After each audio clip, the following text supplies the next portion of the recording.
good old United States of America. It is a good old Wednesday, and I will make sure it feels more like a Friday. Your boy is back. Your boy is tired. Your boy is excited. The jet lag is real. The food is tasty but poisonous. And the hype is true. Starting in a cuppa. And by cuppa, I mean a cup of coffee.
Welcome everybody. It is Wednesday, July 3rd. We will be starting in a couple of minutes. It might be a Wednesday, but I will make it feel like a good old Friday. I will be streaming from a little child's room in the United States of A. I am dehydrated. I am tired. I am excited. Starting in a couple of minutes. And by cuppa, I mean a cup of coffee.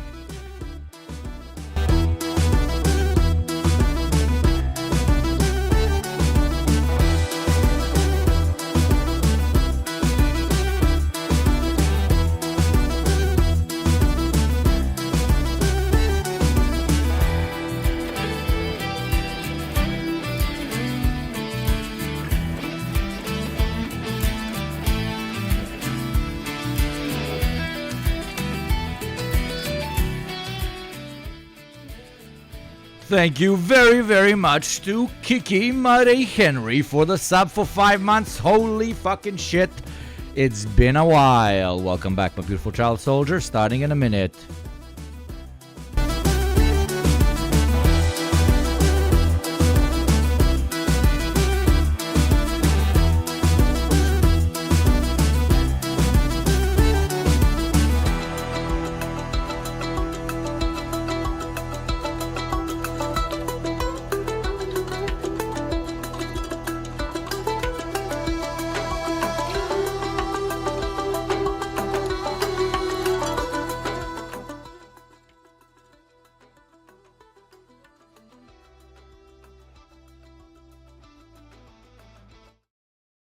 Hello, everybody, from your good old Yugopnik, right here from a child's bedroom in the United States of A. I've been here for 5-6 days. That's why there has not been a stream for a second. How are you doing? It's very good to see all the OGs in chat from Noam Chonskusi, Eagle M16, Kisanu Soto, fucking Gaming Comics, Singing Comuna as always. Thank you very much again to Kiki for the sub. Ayura, fuck yeah. How we doing?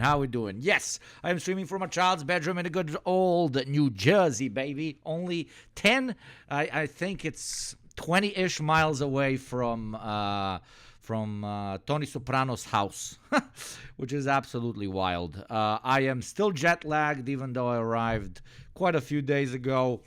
But I am feeling good. We've been hitting some towns. I went to Philadelphia.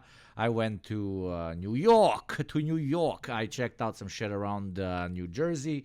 The food is pretty bussin', even though Honestly, I'm not sure if it's tasty because it's actually good or because it's so filled with every single type of hormone under the fucking sky. Thank you very much, Gabriel Hellborn, for the 100 bits. Did Feds commie check you? Funny enough, the Fed asked me, like, what do you do? And I, like, froze for a second. I was like, digital marketing. I do digital marketing. Because it feels like if you tell anybody you do digital marketing, they don't really ask you any fucking questions. Because nobody really knows what digital marketing is, do they? Yeah, if you saw the my setup right now, you would be very freaked out. I have no idea how I'm doing this. Even though the camera is right here and it's awkward, I cannot actually put the camera in front of me because then you would see the absolute messy state of this room because we don't really have a place to put our clothes in, so it's just a bunch of luggage behind me that's open, mine and my girlfriend's, and I don't want to show you the bed I sleep in, to be perfectly honest. But yeah, many conversations to touch on that we're gonna cover later on. But I want to talk about the States a little bit. The flight was decent. There was a dude next to me that the second we sat down and said where we're going, he was like, "Where the fuck is that? Come to New York. I'm your guy if you wanna properly party." And he was like very horny when it comes to the touchy-feely. It was very strange. Turns out he was probably still on MDMA from like a probable 3 to 4 day bender. How do I know this? Because he then proceeded to fall asleep and not wake up in the next literal 7 to 8 hours, which is Wonderful. how long A new the child flight soldier. took. I mean, Thank you, subscriber. Calum156, for the sub. He was all dressed in white with loafers with a very thick New York accent. So I was sitting in the mid fucking row. My girlfriend was hoping, hey, if we take the left row and we take 2 out of 3 seats, if it's not full, nobody's gonna sit there. Unfortunately, the flight was absolutely full. The second you walk into an American Airlines flight, you know exactly that you're going to the States, and you immediately feel the America, because it didn't even take 20 minutes for literally 3 people sitting in front of me to start complaining about how they registered for a gluten-free meal and they're not giving them a gluten-free meal. I just looked at my girlfriend and I was like, okay, we're definitely going back to the good old United States of A. The complaints have already begun. The food was immediately both extremely sweet and extremely salty. I am dehydrated 99% of the time. Again, the food is very tasty, but I'm not sure if it's because of all the fucking hormones and incredible amounts of salt that they put inside, or because it is actually high quality. The water bottles that I'm hydrating from are like, this is like not a healthy water bottle. Like, no wonder this country, like, it's always been fucking insane to me just how much everybody in this country talks about hydrating all the time. And then this is the size of the actual waters that they give you. This is 230 milliliters for the Europeans. This is a water bottle that they actually sell you. This is literally like 2 sips and you're done. What else? Yeah. So we arrive. They pick us up. My girlfriend's uncle is a very cool dude. He has a big truck. He's a very big fancy truck, and I kind of fuck with the trucks. Okay, I can't complain. I can't shit on Americans all the time. Trucks kind of feels really nice. Like your dick literally increases the second you start driving, because I think that's the entire purpose of it. Thank you very much, Gabriel Hellborn, for the 100 bits. Hugo ass. Yes, you saw my beautiful now fat American ass. I'm at least 5 kilos fatter from just a couple days that I've been in this country. So yeah, first we come here immediately because it's a Slavic family. They are waiting for us with kebabs, with Balkan barbecue and everything to like ease us into the experience. But even the meat, everything here just like has an additional punch to it. It's very strange. Not saying that it necessarily doesn't taste natural, but it just feels like it's pumped with something. We brought a bunch of rakia over, of course. You can't be a disgusting Eastern European immigrant without having a couple of big plastic Coca-Cola bottles that are filled with 60% proof alcohol. That if the police ever stops you, you just tell them, oh no, it's rubbing alcohol. It's for It's actually for health reasons that I'm carrying this. We proceed to bring it. We start drinking rakias here and everything. And on the next day, we traveled around. We went to Philadelphia with my girlfriend. I really like Philadelphia. Philadelphia is very slept on. Like, it's genuinely very slept on. Philadelphia felt like New York, but not insane and disgusting and filled with like copious amounts of tourists with like incredibly depressing dystopian levels of homelessness and just insane drug addicts absolutely everywhere. The food was absolutely fucking ridiculous. I always had it on my bucket list to eat American style steak and fries, steak frit or whatever you want to call it. Shit is insanely expensive here. I paid $40 for fucking steak and some fries. Wonderful. Okay, A new that's child 10 soldier. fucking I mean, subscriptions subscriber. that I just ate in a moment's notice. Thank you, Liskist, for the sub. Yank Gopnik, yes, I am embracing it fully. I walked around, very nice parks, very nice, very welcoming people, very good beer. It was pretty nice. It was pretty nice. On the next day, I got these puppies, these beautiful puppies, and I have to tell you that even though this type of tobacco consumption started in Scandinavian countries, and you Yanks kind of popularized it with Zins, they are pathetically mid. They are incredibly fucking mid. You call this nicotine. You call this getting fucking hit. You call this getting a buzz. This is fucking child's play. The random bootleg Wonderful. A new shit I child showed soldier. off on I mean, chat subscriber. last time that I found in the fucking Balkans of all places. I think it was called Dakota Ultra White. Thank you very much, Terrible Clark, my beautiful child soldier. Glad to have you in the States. Thank you very much. I'm glad to be here. It has been was like literally 3 to 4 times stronger. And what the fuck is this wintergreen shit? This wintergreen shit literally smells and tastes like my great grandma who passed away at 99. I have not had this fucking smell in my nose. Oh my God, literally. Ever since she passed away. Like, her entire apartment used to smell like this. I think she rubbed her skin in some perfume or ointment that was connected to whatever wintergreen is. Wintergreen is the devil, right? Like, it's extremely strange. But yeah, Zin's very, very sad. Very mid. But I like the pouch size because it's I got the 6 milligrams as well. The smallest one in my country is 10 fucking milligrams. Wonderful. I A don't know new what you're child talking soldier. about. I mean, But I subscriber. like that they're actually like wide, because ours are thin and then they go far too back in your mouth. That's what she said. Thank you very much, Quinty. 6 months, what the fuck? I know, it's insane. And 6 months doesn't feel like 6 months on my show because I barely fucking stream and I need to increase this. But it's kind of difficult where you fucking travel all over all the fucking time and you also run 3 more shows.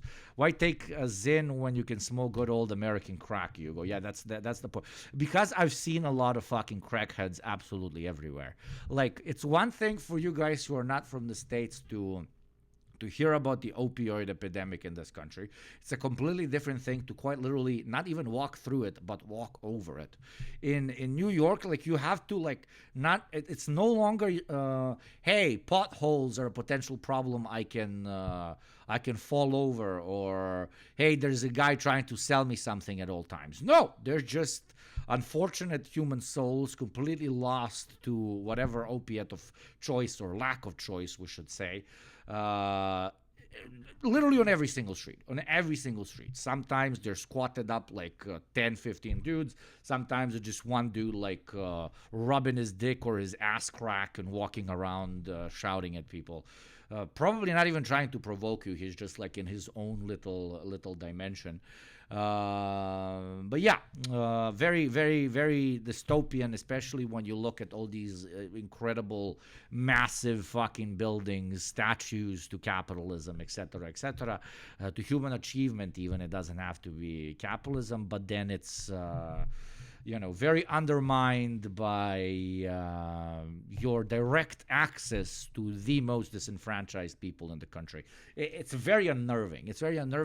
And not only seeing that is very unnerving, but just how much Americans are kind of adjusted to it. Like, it's now a part of normalcy, a part of basic reality that you can walk down a street and there's just people tweaking out of their mind. They're just normal. Don't get me started on all the benches with the fucking nails on them, or that are very specifically separated person by person so that houseless people can't actually sleep on them, etc., etc. It's quite wild. But the positives are yeah, very very nice cold beer. The Coca-Cola just tastes fucking different in this country. It was insane. We're driving back from Philadelphia to New Jersey, right? And we're extremely thirsty, and of course, like, so in the States, you don't necessarily have like gas stations next to the highway. You have service stations, because these guys, Americans, can't do anything without also eating a lot, okay? So you can't just go and, like, you can go and pump your gas, but you're going to be motivated to also consume things, because the gas stations are usually completely surrounded, next to the highway at least, surrounded by like fast food or food chains in general. So that's why they call them service stations that you have to go to, right? But we're just thirsty, and we're at this self-service gas station, so there's no water, and there's a Chipotle right next to us. So we're like, okay, let's just go and ask for some soda and some water. And I let my girlfriend walk in front of me because I suffer from crippling anxiety when it comes to interacting with any person working in service, basically. Hostile architecture is literally everywhere now. It's so annoying. It is just annoying. The fact that you guys are, to an extent, have accepted it as the new normal. That's what's extra terrifying, to be perfectly honest. Thank you very much, Gabriel, for 100 bits. America is big time, pig time. Oh man, like I will never get used to it. The second you pass, you enter the country, the average size of human being triples. Okay, not doubles, triples. The average size of a human being, just insane. I'm not talking in height. Okay, what was I saying? Yeah, and we just go into the Chipotle, and I can see her with like 15 people behind her. She goes to the lady. She's like, "Can I have like a soda, a lemonade, and a big soda?" Big water or whatever. And the lady's like, "Yes, sure. And what else?" And she's like, no, just that." And she's like, "You're not hungry?" And my girlfriend's like, "No, I'm just thirsty. I'm not hungry. Just can I please have this?" And just everybody behind her in the line, including the lady working it was like fucking mind-blowing to them. A person can consume something without additionally also consuming even more calories? That is incredible. My whole personality is consuming things. How are you only consuming things that you necessarily need at this moment and not extra consuming? This is very, very, very strange. Not just the looks that we got were absolutely let's call it covered in culture shock, okay? Jizzed on in culture shock, yeah? But yeah, Philadelphia, I really like Philadelphia. I would even live in Philadelphia. I mean, I would never live in the United States of America because it's a failing empire, and I actually like to walk around with a can of beer in my hand and maybe piss on a tree without potentially getting shot 7 times by a police officer. I also do not enjoy quite literally stepping over dying human beings in every street that I walk on. But if I had to pick between New York and Philly, I would pick Philly quite literally because, like, it's not pounced on by tourists as much, so there's just not that many people, and it's more chill, it's more clean, at least in the central touristy areas that I probably visited. Maybe other like working class areas are not as clean and nice. To be fair, it's odd to go somewhere like Chipotle for just a drink. There you go. There's nothing odd to go to a place and just get a drink, okay? Especially when every single place around the goddamn gas station also sells food, okay? It is absolutely normal for you to have an establishment in which people can either drink or eat or do both. You just ask them when they enter what they would like to do, and then you seat them appropriately. Just I mean in the U.S. Yeah, that's what I'm saying. I'm not criticizing. I'm just saying the cultural oddity that I noticed. It's also very weird that you guys have like buildings that are completely smoke free. Isn't like private property the epicenter of American existence? It's like codified in your DNA, and yet there's people who can't smoke in their apartments. So I see a bunch of dudes that like are just walking down the street or sitting on literal on benches smoking cigars because they can't smoke them at home. And at first, I went full sexist mode. I'm like, Jesus Christ, these guys are whipped hard. Like, the wife just said, you're not fucking smoking inside or on the balcony, you piece of shit. And but no. My girlfriend's uncle proceeded to explain. No, most of these buildings are just like smoke free. Like, you can't smoke anywhere. Like, and I'm not talking smoking in front of your apartment. I'm talking smoking inside your apartment. It's wild. You're in America when Hassan is in the Balkans. What the fuck? Yeah, that was very weird. That's very fucking strange. Very fucking strange. And that motherfucker didn't hit me up when he was going either. That motherfucker. I'm kidding. I hope he's enjoying his time. I am relatively enjoying my time here. Like, again, I am thirsty non-fucking stop. Literally non-stop because of all the salt and all the food.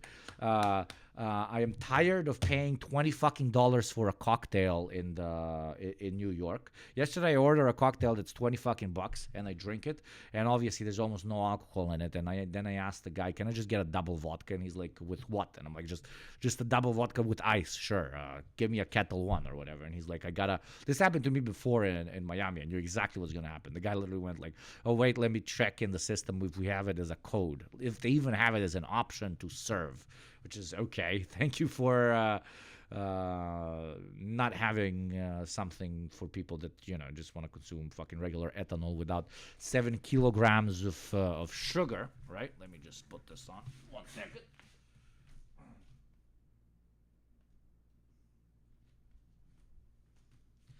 But the one thing that I really enjoy, that I'm not sure how sustainable it potentially is, but I grew up up until I was like 8 years old in a very small town, like 5,000 people, basically a village. I'm a village boy. I'm a village boy. Yeah, it's been hot as hell in New Jersey. Yeah, it's very fucking hot. I got the spinny thing. Look, the spinny thing. Wait, let me see from my OBS. The setup is fucking ratchet. The spinning thing. I got the spinning thing. Yeah, that's a culture shock thing as well. The spinning thing. I really like central AC. They have central AC in this fucking country, which is pretty fucking awesome. You can have your whole apartment or your whole house actually feel the same way. And I really fuck with houses. I forgot how much I fuck with houses. I grew up in a small house up until I was 6, 7, and then my family moved away or whatever. And I've been living in apartments ever since. And I thought that I prefer apartments, but staying in this house for like 5, 6 days. It's a two-story house.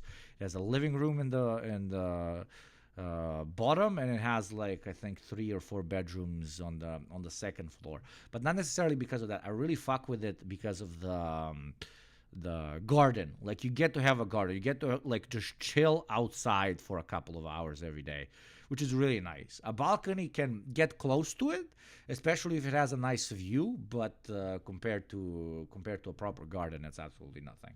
Then they have a cat. I let the cat stroll around, go crazy inside there. It's pretty nice. Don't jump under it. Every person as a child has broken one of those. Yeah, suburban house with a yard. Yeah, it's like rural New Jersey or whatever you want to call it. And then, even though like we shouldn't American infrastructure, it was extremely convenient to just take the car in New Jersey, park it at the train station, and then just take the train directly to New York. It's like an hour and something. I don't know. And it parks in the center of New York. It goes under the water, and that was very nice. That was very nice. Even though the train should have taken us like 20 minutes if it was an actual modern train, but it was pretty quick. And no matter what public transport you go in, again, you're just reminded of, let's say, the casualties of American capitalism. They're just, people passed out from too much work, people passed out from narcotics, people just trying to sleep in the bus because it's too hot outside, houseless people, etc., etc. It's like, to me, it's insane that it's already like I've been 5, 6 days here, and that's what I'm trying to say. I don't want to criticize you Yanks too much because like it's been 5, 6 days here, and I'm starting to not even notice it, and that's crazy to me. It's absolutely disgusting to me that I'm starting to like just to normalize the insane amount of suffering that you get to see on the daily basis. And sure, you see homeless people in the Balkans as well, but compared to this, it's absolutely nothing. It's like a complete meme. Americanized, exactly. because the rails are shared. So Amtrak gets priority and takes like 10 minutes. NJ Transit will service the poors for 1 hour rides. Are we the poors? Is the New Jersey people the poors? It's extremely safe. I feel very safe in New Jersey, in this suburban whatever area we want to call it. I don't want to expose where these lovely people live. Some of them went to Canada, but because of my passport, I had to get a visa for Canada, and I did not want to waste time doing that, so they brought me back a little moose thing. Okay, who even wants to go to Canada, am I right? See a big waterfall. What's the biggest thing? Tomorrow is going to be 4th of July, brother, so that's going to be insane. I've experienced 4th of July when I was much younger. When I was here for the first time on work and travel. It was very surreal. It was like an army of orcs in American flags just slowly moving as just massive explosions behind them. It's an insane country. It's like it's a very insane country. Everything is XXXL. They're suffering on the streets, and then there's incredible privilege and wealth. There's areas that are either extremely well kept, and then you drive through areas that are quite literally falling apart. There's so much diversity. There's so much inter-ethnic like pressure bubbling that you can really feel absolutely everywhere. It's something I recommend everybody experience. I guess you're gonna be here for the 4th. Yeah, man. I'm going back all the way on the 9th, my brother in Christ. All the way on the 9th. So. Tomorrow is going to be pretty wild, probably. What else? Yeah, Zin's very mid. Alcohol, very, very tasty cocktails, but not don't have enough alcohol, especially for the price they sell it for. Houses I fuck with, yards I fuck with, big fucking trucks I fuck with. I'm still deciding whether. I mean, no, it's decided. Like the worst thing about cars in Europe is that you have absolutely nowhere to park that shit. Absolutely nowhere to park that shit. But then, you have pretty cities. Well, here, you can, you go with a car and you know that you will have a parking spot very often, even for free. But then the whole country is just parking lots. You just drive down and just parking lot, parking lot, parking lot, parking lot, parking lot, parking lot. Thank you very much, Loggart, for the sub with Prime. Thank you very kindly, my beautiful child soldier. A new child soldier. Subscriber. And I fuck with the States. I would never live in the States, but would I live for like a month or two every year? I absolutely would. I'll go see the West Coast. I don't think I will ever do that. It's even more car oriented, etc., etc. I would see Texas and see the proper America, proper brothers. Yeah, brother. The proper brothers, the proper chads, bro. West Coast is way better than East Coast to visit. You think so? I don't know. Maybe. I gotta see Chicago as well one day. But there's a very large chance that this is going to be my last time visiting. My visa that I got because I was corporate chill is going to expire in 2-3 years, I think. They gave me a 10-year visa. And once that expires, I'm not sure they'll ever give me another one, especially if they do a double check on exactly what I do. But honestly, not that I would be missing out. I think I saw plenty of what I wanted to see. Oh yeah, and look at my coffee cup. I fuck with American coffee as well. I fuck with it. Don't let the fucking Italians talk your ear out about. Oh my God, you got to drink to Mamma mia, espresso, very good. Why you drink this large copious amounts of coffee? No, it can taste good. It can taste good. And of course, look at the whitest cup I have. It literally says pumpkin spice latte recipe on it. It's incredible. These people in this house, I counted them, they have 72 mugs. The rest of the world, now it's time for third worldist Yugopnik. Wonderful, a new the child rest soldier, of the world subscriber. has to labor away so that you fuckers can have 75 cups. 75 cups. Thank you very much, Peganox, for gifting a beautiful child soldier to the good old cause. Okay? And speaking of the good old cause, I want to own 75 cups. But you don't because you probably own them. In a minute and a half, they're going to pitch you, buy a cup. But instead, for $5 a month, or for free through Prime, you can give me money so I can buy more cups.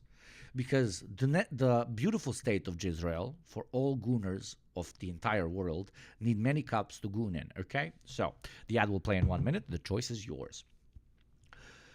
LMAO must be an American thing. I also have so many says world's best grandma. Okay, those we have. Dude, I have like 10 cups at home. And I was like, where the fuck do I put the cups?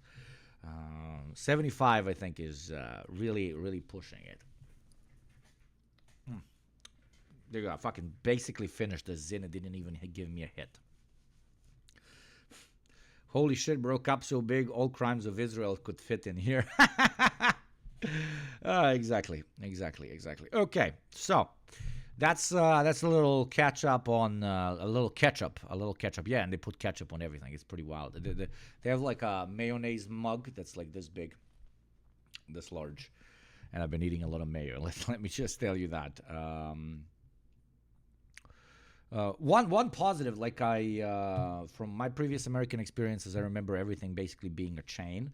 And now even in like Manhattan and New York, almost all the places are chains, but there's still like independent restaurants and independent delis and so on. That was nice to see, because I don't want to like eat the same thing for the rest of my life. I want some more individualized experiences in my capitalist consumer identity. Okay, baby. Okay.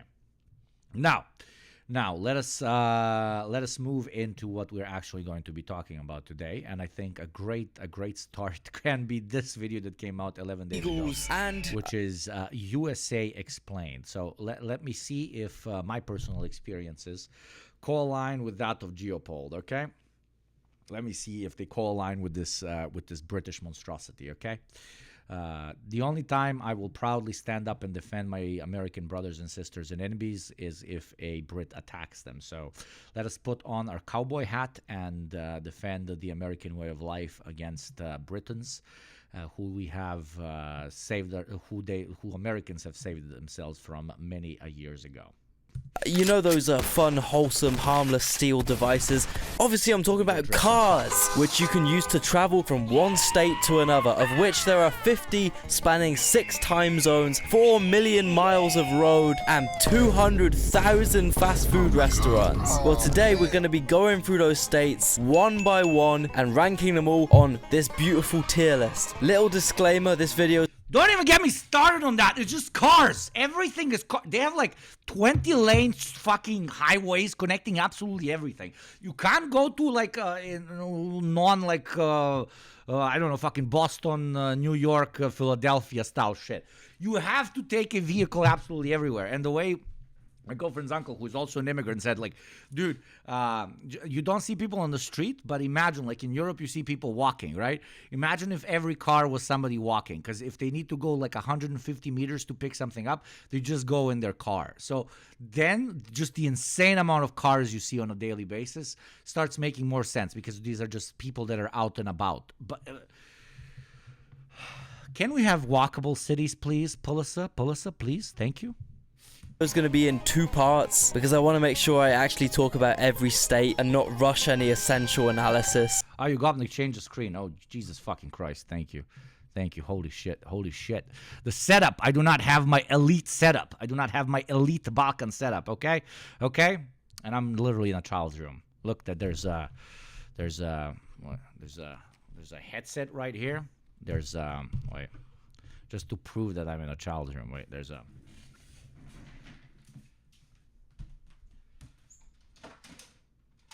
Nerf gun. Training our children to shoot motherfuckers from day one. It's kind of nice. It's broken though. It's like, oh no, oh no, oh no, oh no. Chat sex life, right? And of course,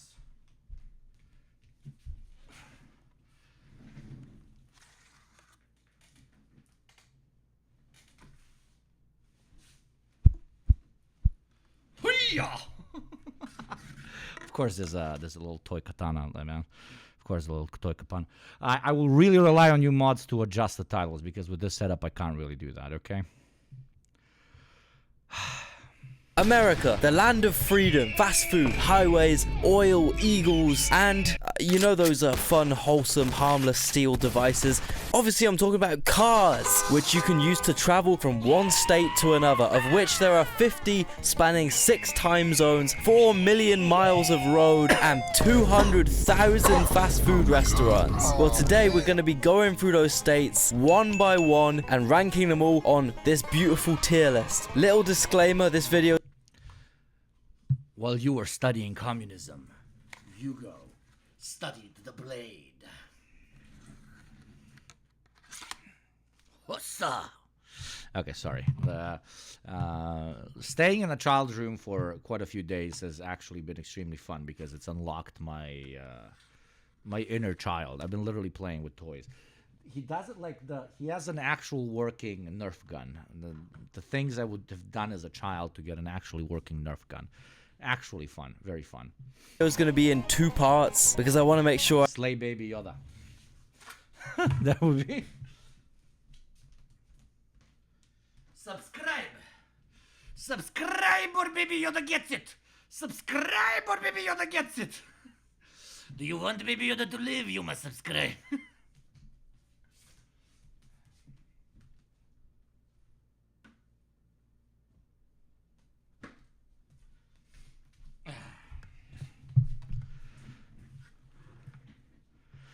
Hugo doing ISIS stream now, yeah. I actually talk about every state and not rush any essential analysis, maybe with the exception of South Dakota. Yeah, anyway, the one unified video would just be far too long for some of you guys' attention spans. I would have to start incorporating some Subway Surfers gameplay. You get the idea. Our first state up is Florida, the ancestral lands of the world famous Florida man, the shining beacon of freedom, the mecca for redneck hillbillies and Disney adults alike. Hear me out right, these guys have to get an honorary S. Out of respect, because this state is truly the pinnacle of America. Everything. Oh, and don't get me started, dude. Okay, so you go to you go to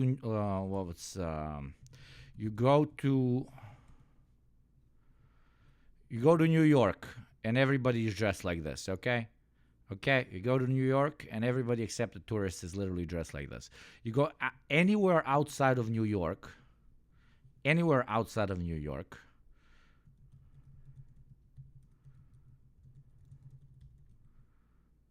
and everybody's dressed like this. You go anywhere outside, and it's just this. It's a continuous loop of this and this. Just this. Everywhere. Everyone. Ages 2 to 75. Everyone is just wearing exactly this model. This. Everyone is wearing exactly this. Okay? So New York, American Psycho. Everybody else, this. Okay? Why does it bother you? Because I have self-respect. I have self-respect. That's why. Jesus Christ. The fact that you even have to ask this question. God fucking damn it, man. This is who beat us. Croc-wearing pajama people, okay? This is who rules the world. Croc-wearing pajama people. They stand for, everything they fantasize about. Other states could only dream about the simply humongous amount of soulless corporate slop malls, the most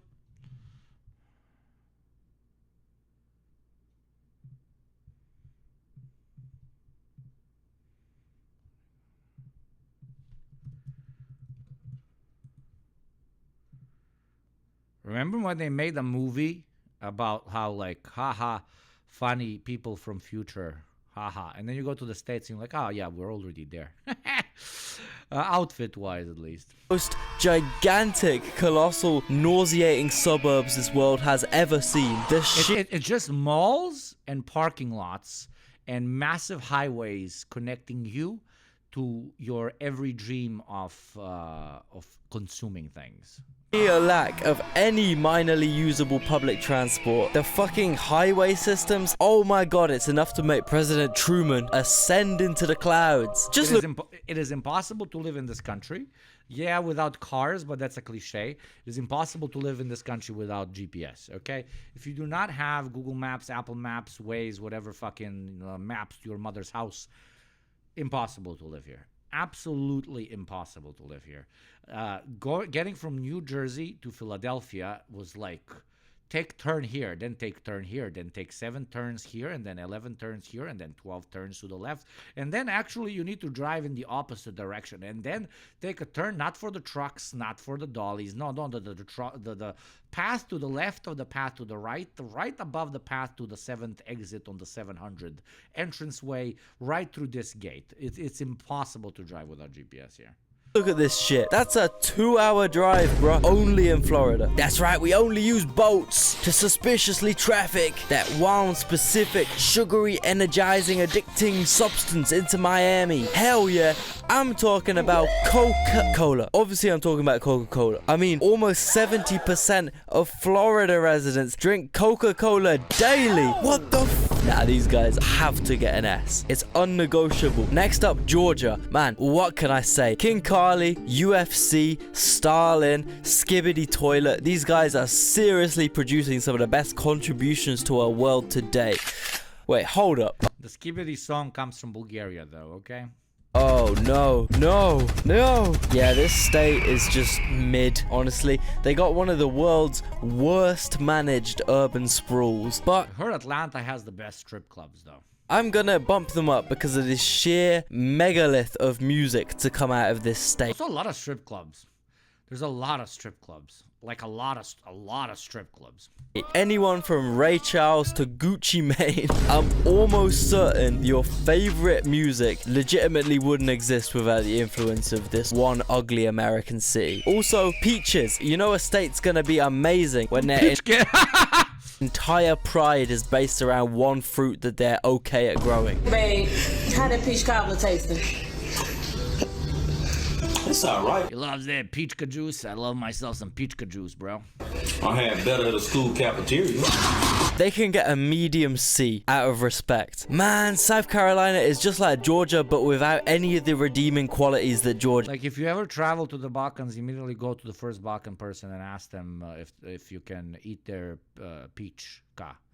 Like, just call people love being called peaches in the Balkans. Go up to them and be like, man, you're as sweet as a peach. You're as sweet as a pitch. Georgia has. Their biggest city has 150,000 people. Oh, hell nah, bro. What I was trying to find a reason not to put you guys in D. So I looked up things South Carolina's known for. Comes up with the city of Columbia. You guys find me one person who hears the word Columbia and thinks of South Carolina. Bro, Columbia, British Columbia, Columbus, Christopher Columbus, District of Columbia, the fucking Coke brand. Ain't no one thinking about South Carolina, bro. Sorry to break it to you. I really got no... I refuse to believe South Carolina is even a real place, brother. I mean, I refuse to believe that New Jersey is a real place, brother, but then I came here, brother, indeed. Reason to put South Carolina any higher than E. Sorry, guys. On the other hand, North Carolina. I'm from South Carolina, Victor Devan. Sorry, Victor, you're not a real person. Okay? This is the... Your experiences are immediately rejected, okay? You're a bot. Ban Victor Devan, that's a bot, because there's no people from South Carolina, okay? Cool sibling. This is... If you're not careful, you'll no clip out of reality and end up in South Carolina. That's This is a well-fed sibling. This is the only sibling worth giving a fucking visit. And let's be real here. This is the good ending. Anyway, North Carolina, it's in the top 10 states for population. They got a diverse natural landscape and a diverse economy. It birthed the aeroplane, Pepsi, Krispy Kreme, mini golf, Fred Durst, the machine gun. Wow, what a breathtaking fleet of goddamn that's making me believe in North Carolina even less, okay? American innovations, man. I never thought I'd do this, but I think I'm willing to put one of the Carolinas in A, you know. Now, Virginia. I don't know, man. All that comes to mind is the Appalachian Mountains. So, now, from my understanding, Virginia is split into a few subdivisions. To the west, you got... To the north, you got people that get that DC money, use that DC metro, pay them DC taxes, but also get really, really offended if you refer to them as being from DC, not Northern Virginia. And then you got the southeast, which is just frat bros and sparkly teeth spray tanned Jersey construction trash. I'm Oh, yeah, feeling and it deep. dude, Mary I drove through Princeton on the way back from Philadelphia to New Jersey, and the second you fucking enter, the Princeton University campus, etc., motherfuckers have their own golf course. And it's like all these extremely well kept like white dudes in like university t-shirts, like jogging, riding their little bikes. It's like entering peak Europe. Like you go off the highway and you enter like the Princeton University era, and it just like peak white Western Europe immediately. Fucking Porsches, Range Rovers, BMWs, perfect grass. It smells beautiful. It's for every 10 meters you pass, there's like 50 guys working to upkeep it, like service people absolutely everywhere. Only one like parking area. It's man, you guys do really be doing that class thing where depending on your class, you really do be living a different life. I gotta give these guys credit where credit's due. They did name themselves after one of the greatest. Yeah, it looks like one of those like dystopian films where you like walk into like the perfect community, and you're like, there has to be some deep dark underbelly, and then you find out that they, I don't know, eat little babies' spines every morning for sustenance. It turns out they're all vampires. Confectionery items ever created. I respect that. Now, this is a pretty small state, so I'm gonna end up basing 100% of my analysis off of Baltimore. And man, what a city. Baltimore, despite being a relatively small, seriously mid city, manages to somehow constantly remain relevant in the world. Be that through violent fatal bridge collapses, or famous TV shows, or that fucking accent, bruh. I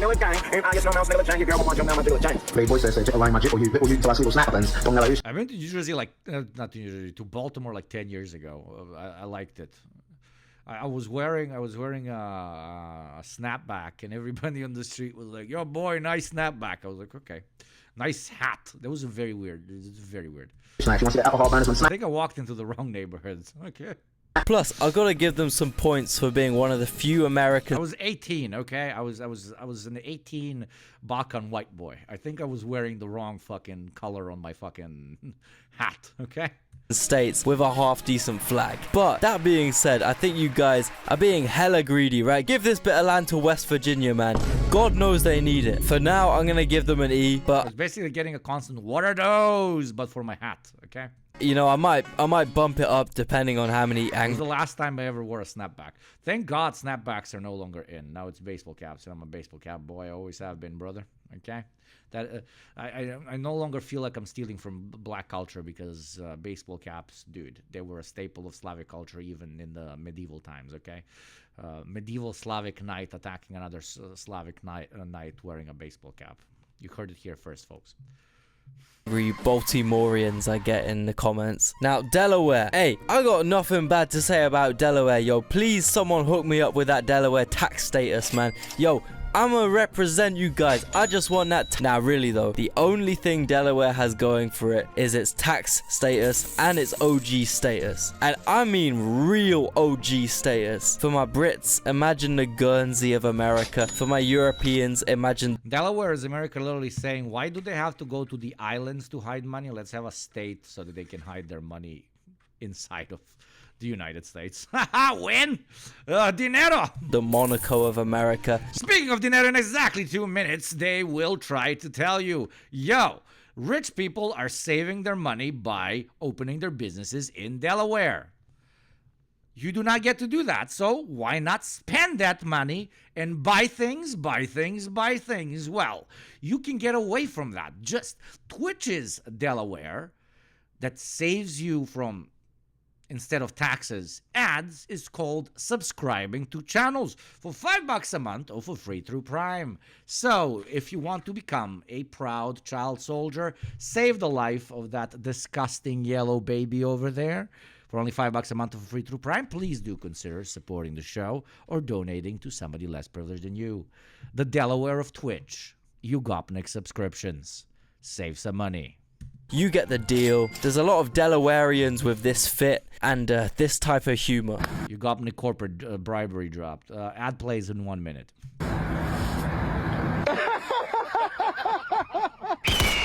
New Jersey. This looks fucking beautiful. The hell is this? This is fucking Bayonne, New Jersey. It's on Oh, water we're in New Jersey, brother. Yeah, brother. in Bayonne. Look at this. It's on water in Bayonne. Now, yeah, it might be one of the ugliest places on the face of planet Earth. Oi, you fucking British fucking cunt. Don't fuck with my New Jersey, mate. You know how many fucking Coca-Colas I've drank in this country? Jesus Christ.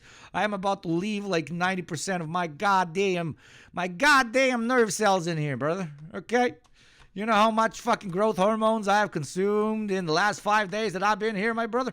Jesus Christ. I took a plane all the way from the Europes only to be privileged enough to share a space with the beautiful New Jerseyan people, and also Tony Soprano, okay? Sorry, but like New Jersey is immediately A tier because Tony Soprano. End of conversation. Yes, they might all leech off New York's economy and then beat you to a pulp if you slightly insinuate that they even resemble a New Yorker. But look, man, I watched too much Sopranos to not give Jersey at least a C. How about that prick's face when he saw the gat?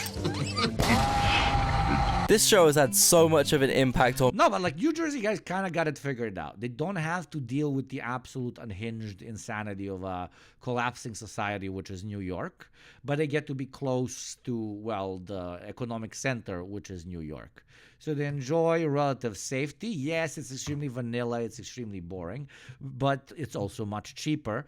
While being close to, again, the dystopian megalopolis of New York City. Me that I was in Italy calling any cut of meat I saw gabagoo. I quite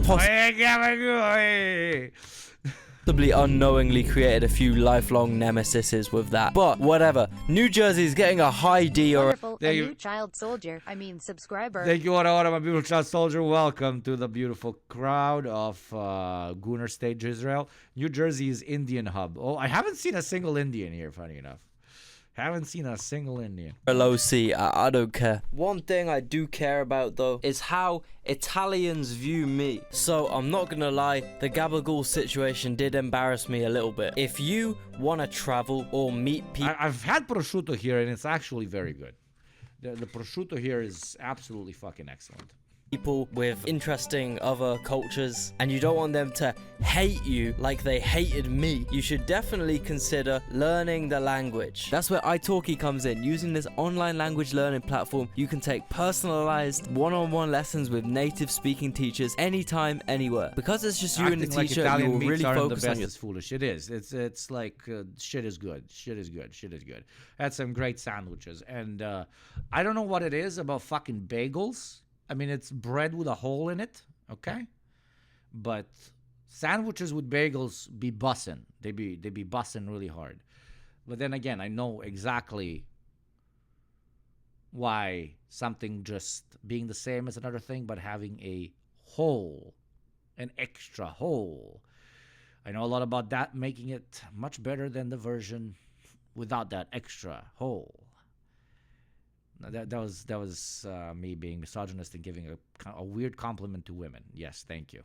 You're speaking and listening more conversational skills, which will increase your confidence through actual interactions. For me, that's about 10,000% more useful than what I get out of conventional lessons. When I took language classes in school, I genuinely didn't gain any useful conversational skills. But 30 minutes on italki with my teacher, and I already had the basic phrases down. Buonanotte, that means good night. And you may use also buonasera. So the Okay. Buonanotte, gabagool, give me now. informal one Is that how Italians speak? would be come stai, and the formal Come stai? Where's the gabagool? one come sta. If you want to find a The reason, if anybody follows me on Instagram, they saw a lot of blood, okay? Saw a lot of blood one day. Okay, you look at this. Look at this. My skull is literally cracked. Okay, I was violently attacked by an Italian who was driving, and he almost hit me, and I screamed, "I'm walking over here!" Okay, and he proceeded to throw a brick in my face. I later murdered that Italian man. Yes, now I'm being chased by police. That is why I'm hiding in a child's room. But that is the story. Never pretend to be a New Yorker if you're not a New Yorker, especially to Italian-looking chubby men. It is not a good idea. Rest in peace to him, though. I'll send some sub money over to his family. But yeah, there was a lot of blood that day. I will never tell the full story, okay? Mentor that's a good match for you, just like I did. There's over 30,000 teachers and you can find the perfect one through some easy filtering. And best of all, with italki you can pay for each lesson individually. There's no subscriptions and lessons are priced from only $5. You get 3 trial lessons which are refundable, so there's no financial risk involved. Start your language learning journey now with the link below in the description, and don't forget, use that promo code GEOPOD05. This gives the first 50 users an extra $5 when they make their first purchase of $10 or more. So be quick, sign up now. Pennsylvania. So, Philly is, in my opinion, one of North America's best cities, okay? Surprisingly good city planning, public transport, and greenery. Right, fucking Philadelphia is amazing, man. Philadelphia is incredible. And when you enter, it's like all these industrial areas, and you're like, oh, okay.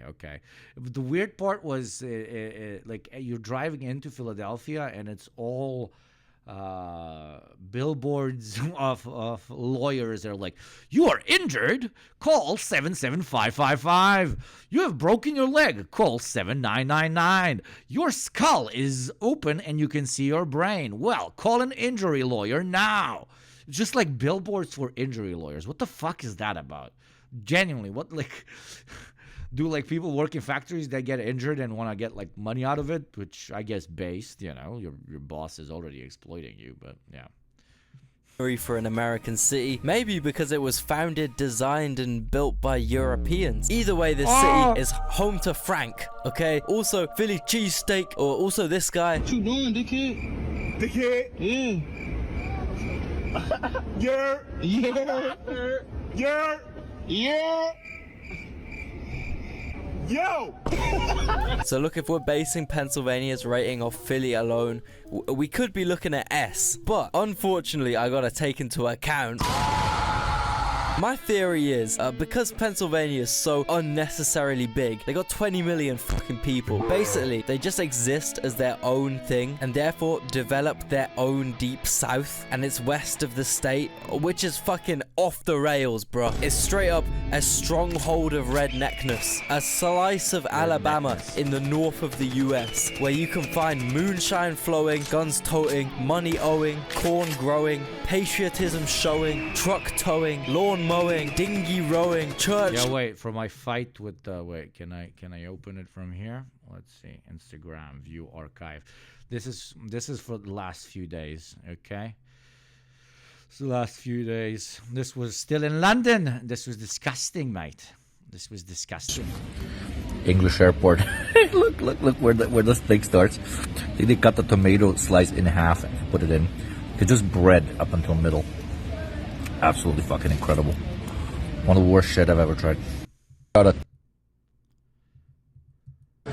Back to no civilization. Let's fucking go. And then immediately. Yeah, baby. Woo-hoo. Let's go. That is the blood of the Italian man. And then I immediately went and got some zins, brother. Really got some zins, brother. And then 8. US food kind of bussin'. It was kind of bussin', gotta say. Classic. Eternal classic. Just American staples. I was very surprised in Philadelphia to see a fucking poster for a communist party. That was legendary. And then Eagle Sounds, okay? Some drip in, some deprogrammed drip in New York. And then some food. This was very tasty. Fucking ate burgers out of my fucking mind. Again, costs like half of my fucking yearly salary, dude. Going, crop sowing, eagle crowing Americans. A tier, New York. Now, I've already talked about New York too much. I got the weirdest looks because of my hat. It was awesome. I was like, if anybody gets the joke about state-affiliated media, it's gonna be in fucking New York. Okay? On this channel, so I won't bang on about it for too long. But importantly, in this state exists the biggest city in America, one of the most powerful, most important mega cities in the world, a magical place where dudes like this and dudes like this can peacefully coexist on the same train home. A beacon of humanity, a role model to every other Western city, the proof. Yo, what the hell is wrong with you? No Diddy! What the hell? You just kissing random people? The eternal struggle of a Slavic Eastern European boy in New York is looking at these white dudes that have braids and being like, is this a cringe rapper wannabe, or is this a Jew wearing braids under his baseball cap? Culture shocks 24/7, brother.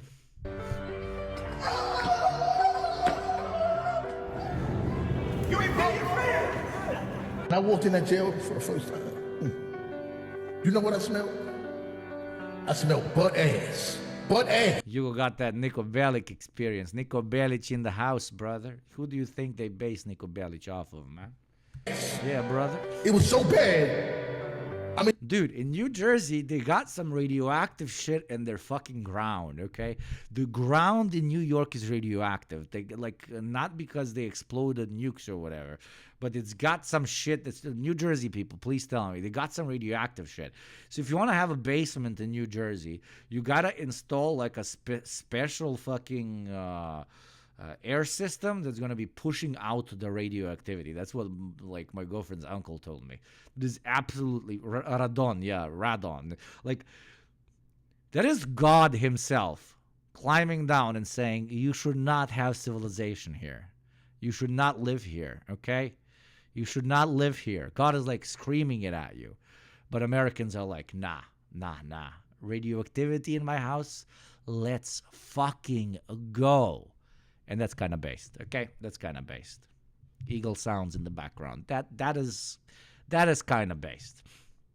City built on a literal portal to hell. I mean, the funk hit you like, boom. I knew I wasn't tripping. Why the fuck is it all this bread? Like, I'm trying to call my mom and shit, like... Hello, Kubashi. What the fuck is going on? Hey, yo, pause. What's your wildest subway experience? I came in front, I seen a pigeon get on for one stop and then get off on the next one. Like, you could have flew there, my nigga. Motherfucker, don't ever film me. I'm gonna kick the shit. New York is an easy S tier. It's like Pennsylvania, but better. They got everything. Connecticut. New York really has crossing the fucking the zebra figured out really hard. And what I mean by this is no fucking rules whatsoever. No fucking rules whatsoever. I've seen, in spending like 7-8 hours in Manhattan, I don't know, 5 car crashes or 6. All of them were cabs, funny enough. I'm like, dude, your whole job is driving a fucking car. But also just pedestrians literally walking in front of cars. Like, just walking in front of cars, not giving a flying fuck.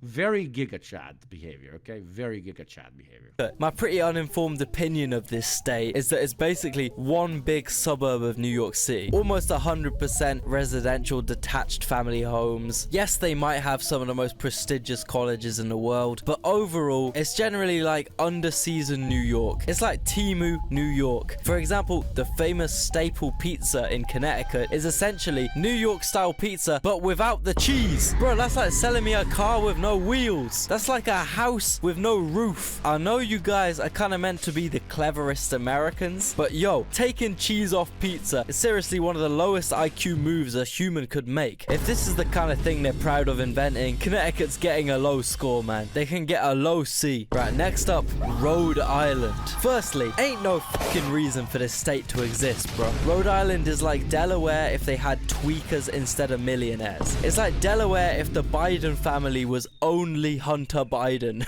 Rhode Island is really the outcast of New England, the unloved sibling. They got the worst potholes in the country, some of the most potent strain of tweakers in the country, one of the worst reputations in the country. I mean, I know they got Joey, but I think in a good timeline, the only Rhode Island we have on a planet is this one. Sorry guys, you know where you're going. Right, Massachusetts. In my eyes, this is a very decent state. Obviously they got Boston, home to Harvard, kinda. A city where everyone's got a silly accent. Boston was great, and then all the bars close at 10 p.m.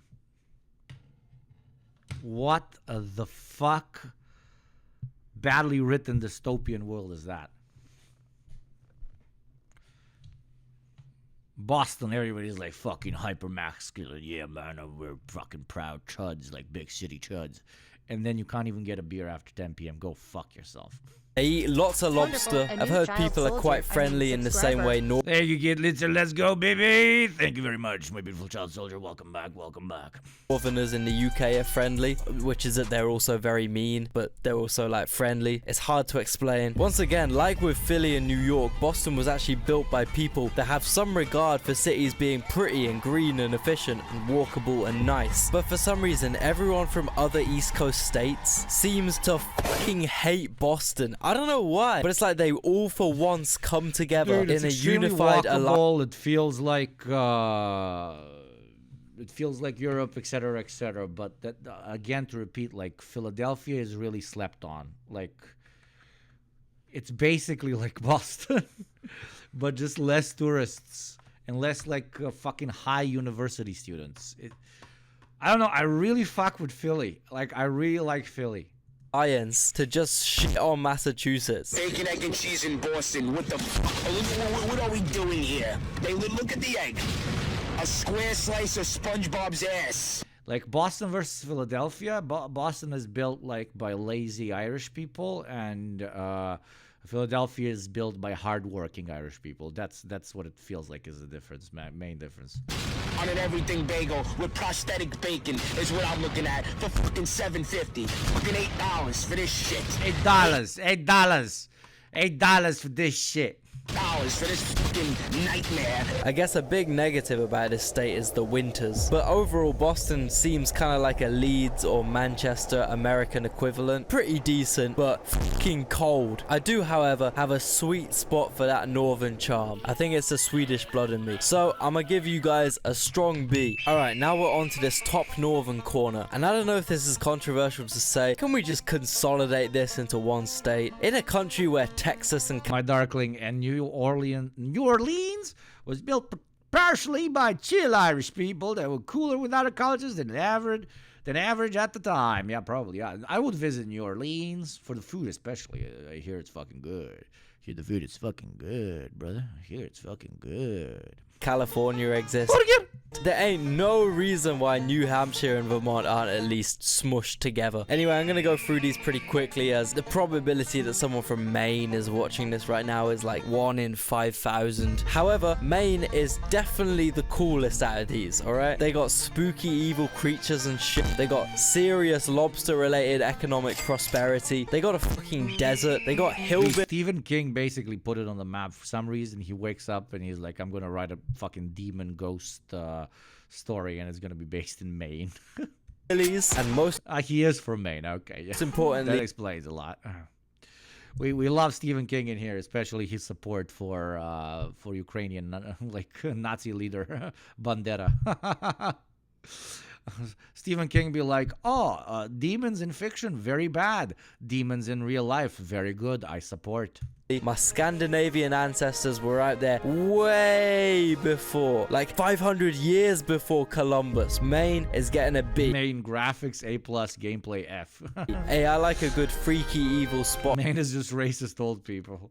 A lot of libertarians are moving to New Hampshire. Like that, man. Hit me up if you got a ranch in Maine, bro. I need to visit. New Hampshire is basically a more boring version of Maine. Less freaky, less lobster. I was really looking for some fun facts. Stephen King did so much cocaine that he manifested the state of Maine into existence. Did Stephen do coke? He doesn't look like a coke guy. But then again, I live to be surprised, eh? or something about this state. I literally couldn't find shit. Please, New Hampshireans, comment if I'm wrong here, but you know a state is bad when you look up its fun facts, and the first thing that comes up is that they have around 1,000 lakes. Boy, that ain't shit. Don't come to me, a half British, half Scandinavian man, and brag about your amount of lakes. If you're not Canadian, you are gonna lose that one. Vermont, bro, you know how tiny of a half British, half Scandinavian, 100% fucking his sister. Population you gotta have to be under fucking North Dakota. You know how little citizens you gotta have to just minorly beat Wyoming? Oh nah, bro. All I could find about these guys is that they make some pretty mid ice cream, and they put out an arrest warrant for George Bush because of the Iraq War, which is pretty fucking awesome. That being basic shit, okay? said though, you guys are getting a D like New Hampshire, whatever. On to the glorious Midwest, starting with I love how he does state by state, and then he's just like all of Midwest. You ever seen Eurotrip? Here's a fun fact you made out with your sister. Reminded me of that quote. Yeah, right. Eurotrip was wild, especially when they come to Central and Eastern Europe, and they're like, "Oh, we only have $1," and then a random Eastern European is like, $1. You can buy hotel with that. Da. somewhere I have a little history. The craziest thing about, like, for example, New Jersey is that at this point, like, capital cities in the Balkans are more expensive than New Jersey. Like, unironically, just more expensive. History with, you know, Speaking of things being more expensive, you now get to choose what opportunity costs you get. In exactly 30 seconds, you can experience the usual ad break. The regularity of life continues. Things go as planned. Nothing changes. Or for $5 a month of a free-through Prime, you can engage in an alternative course in this life that has been nothing but mediocrity by subscribing to Yugopnik Twitch and enjoying an adless experience. Normie or based Chad Ultra Giga. The choice is yours. Everyone's favorite state, Ohio. They got corn. They got... I'm struggling. Ohio's kind of interesting. There you go, and we immediately have an answer. Ultra Giga Chad Gisrael supporter. Thank you very much, Kit Litzo, for the sub. Thank you very much, Cook Frita, for the 5 gift subs. And thank you very much to Xi Jinping himself for the 5 gift subs. That is what I like to hear. And I am about to do something that will most likely put me in American jail. And that is salute Wonderful. our A new great soldier. donor and our Subscriber. great supporter. Next time I come to the United States, His revolution. and somebody asks me, "Oh, what do you do? Who is your sponsor?" I will proudly proceed to say, a little guy known as Xi Jinping himself. Now let us open our mouths and take that CCPP directly. Thank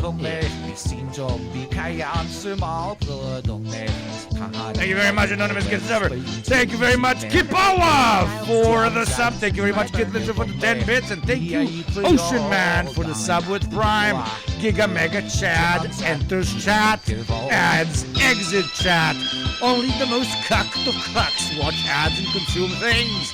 We, the proud subscribers and money takers of Xi Jinping, like sitting in a desert with no things, completely butt naked for eternity. Consuming bad, subscribing good. It is somehow different because I tell you it's different as a man who lives off of subscriptions and screaming into a microphone. Thank you very much, Xi Jinping, and thank you very much to all the beautiful subs for being Giga Mega Ultra Giga Chads.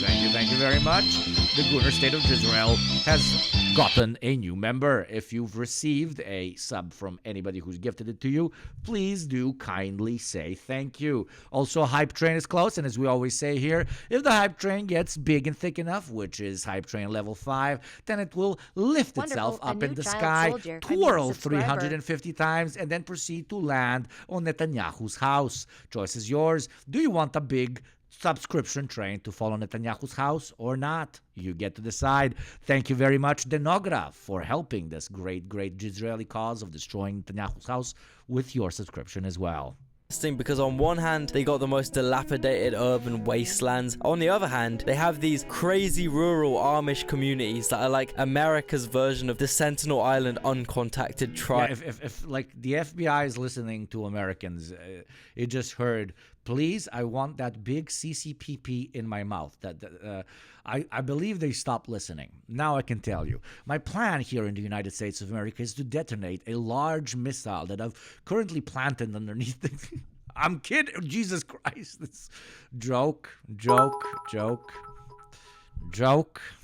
Thank you very much, Terkas, for the 200 bits. Very close to that level 5 hype train, baby. Let's fucking detonate. A state with great variety. One thing I truly didn't comprehend. How to stay away from like the FBI catching you. Just say, I love big CCPPs in my mouth, and then you actually say what you want to say. And about Ohio was how many. Thank you again, CG Ping, for the donation. Thank you very much. We love those she-bucks up in here. We love those she-bucks up here. People live there. Somehow, it's the 7th most populous state. That being said, it's the only one out of the top 30 most populated states that has a declining population. That means more people... This kiss, remember to get to the airport extra early because you're getting randomly selected today. My girlfriend got randomly selected in London, but then she managed to get the most out of the situation, and we ended up entering the plane first. It's pretty based. The lady that needed to strip search her best friend is from the same Balkan town that she's from, and we just went inside. The looks I got from the goddamn first class people. Oh, I live for it, baby.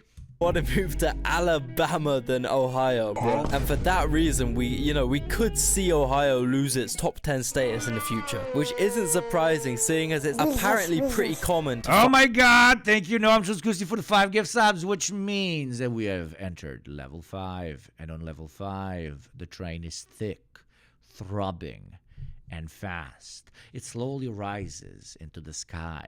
We can no longer see the sun, for it eclipses it. It pummels through the air directly to the conquered Palestinian territories and proceeds to pummel itself right into Netanyahu's house. But just as you expect it to simply explode over Netanyahu's home, it lowers itself. It turns itself into a perfect thick 30 inches and proceeds to ram Netanyahu like an evil centipede from his back, going through his internal organs and exploding him right in front of all the gathered IDF generals.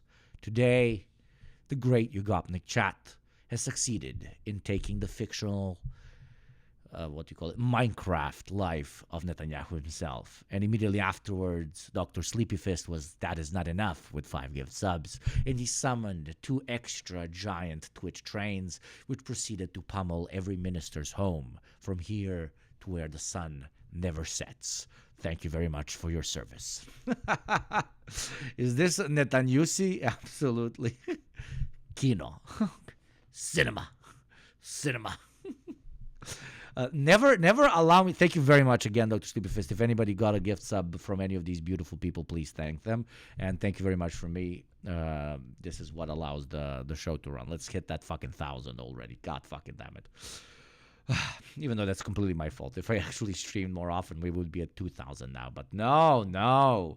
Yugopnik has to have a podcast and a YouTube channel and stream and also run a news channel also known as First Thought, and then has to have a social life. No. Find Ohio natives cosplaying as being from other cool parts of the US. Trust me, right? Never give me a studio that can make a fucking anime, okay? A new child soldier. Never give me a studio that can make manga, because I will make all of that shit look like a fucking joke, brother. Thank you very much, Peganox, for the gifted sub as well.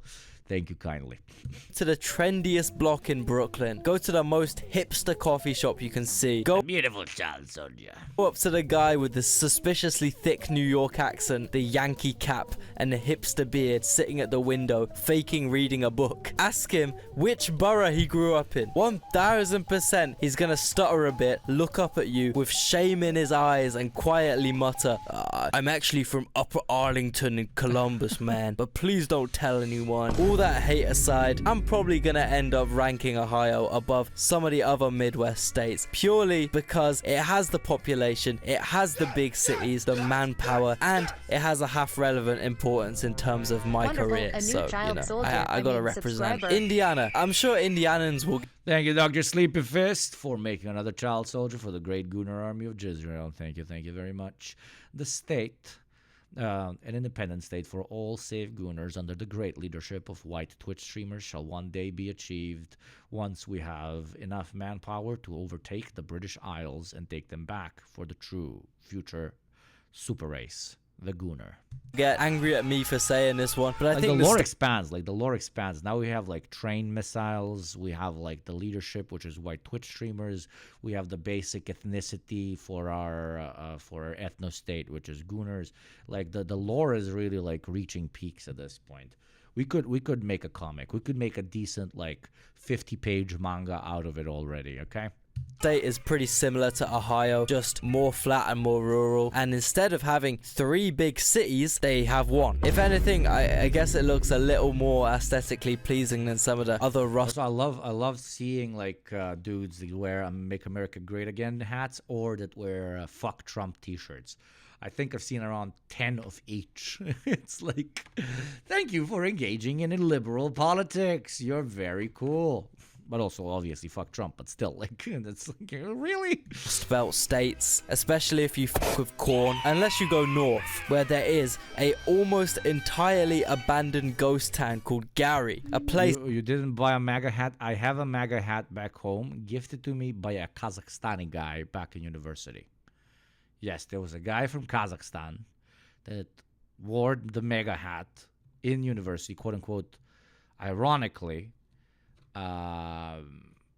Extremely strange human being. Kind of miss him. He was weird.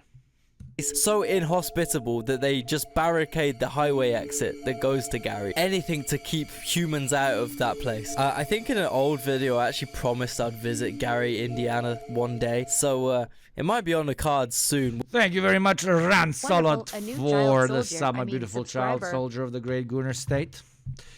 You have single-handedly thrown another missile that has penetrated some sort of Israeli politician. We'll see. Either way, it's not looking good for Indiana, bruh. I'm sorry to do this, but Thank you, Big G's, for the level 6 hype train. Fucking love you. Mwah, mwah, mwah, mwah. Seriously, mad respect. Giga Chads. next to Gary, however, there exists one of the great American cities, Chicago. Oh, yeah. Chicago is a great Serbian city. That's the biggest Serbian city. Chicago is the biggest Serbian city. And they are, and it's very nice that they are super respectful to the biggest minorities of Chicago, which is Bulgarians, Bosnians, Macedonians, and Romanians. We have achieved Yugoslavia, but in Chicago, okay? When Yugoslavia fell apart, all the Balkan peoples, they just moved to Chicago, and they made a new Yugoslavia, which that is Chicago, okay? That is basically Chicago. And to those of you saying, oh, what about all the black people in Chicago? Well, black people, as we all know, are honorary Slavs, so it's basically the same thing. Understood? Okay, thank you. That is the lore. Illinois. And Polish, of course. We accept the Poles. We accept the Poles. Home of the big... Wait, we accept the Poles. Wait.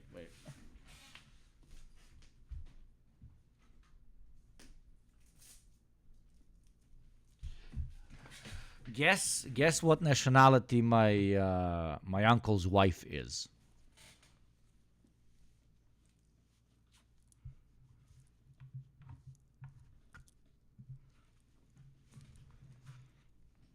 Polska uber alles! Polska Polaku! Polska Polaku! Polska Polaku!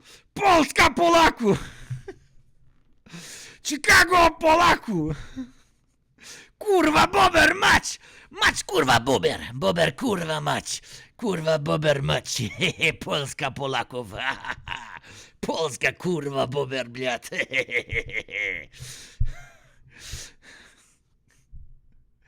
Zelenski cringe! Polska Polakum! Kurwa bober kurwa! Guess what nationality my girlfriend's uncle married. Polska, Polaku, kurwa, bobero. Bobero, kurwa. Wait, is there probably is. Does anybody have that video where they just scream like Polish animals? Like they just say Poland everything you want. Bobero, kurwa. They just Poland, everything you want. Bober, kurwa. Kurwa, Jezek. Kurwa, Uzik. Ja pierdolę. Ja pierdolę! Kurwa, uzik, ja pierdolę! Skunks. Kurwa, ratatuj, poczekaj! Kurwa, ratatuj, poczekaj! Ratatuj! Ratatuj, kurwa! Kurwa, ratatuj! Co jest, kurwa? Mordo. Pingwin! Pingwin! Austriacki...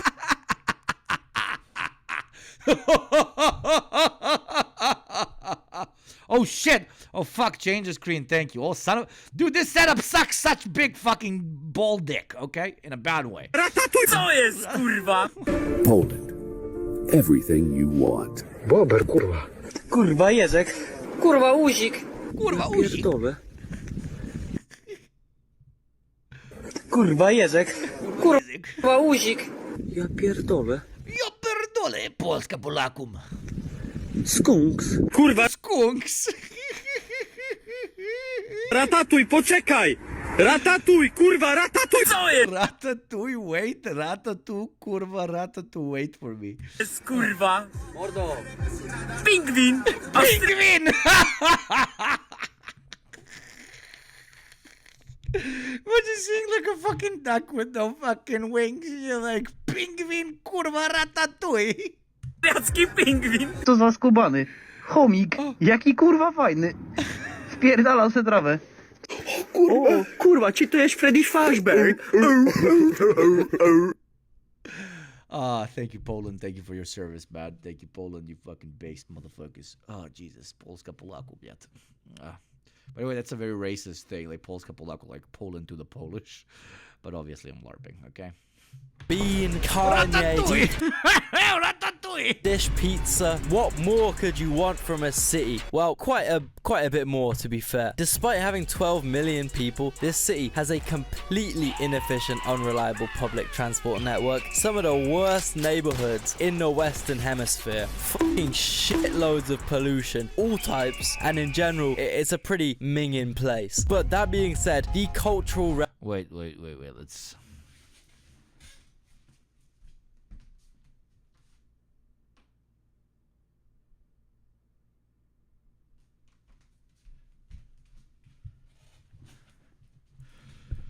Kurwa joda polskaja, blad! Kurwa joda polskaja! Yes. relevance of Chicago can't be understood. Kurwa grogu joda! Joda kurwa polskaja! The amount of music, art, etc. that's come out of here. I like how they make the river green on St. Patrick's Day, much to the amusement of actual Irish people. I like how they put cheese under the tomato sauce. Where's the cheese? It's under the sauce. There's no cheese on it. It's under the sauce. Like, I'm Italian and this is hurting me. It's from Chicago. But it's just sauce. The cheese is under the sauce. That's not enough cheese. Cheese is under the sauce. It's not enough. But that's Chicago we're talking about. What about the rest of Illinois? I know it's very frustrating for Illinois citizens. This show has been sponsored by Zins. Extremely mid.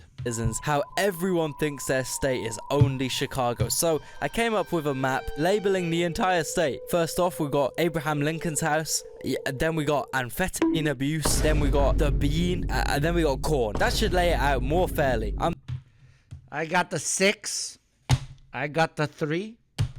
I got the 3 and I got the... I got another 6 here. Where the fuck is my other 6? Mid shit. Mid shit. Wait, where the fuck did you go mute, bitch? Wait, come on. In abuse, then we got the bean, and then we got corn. That should lay it out more fairly.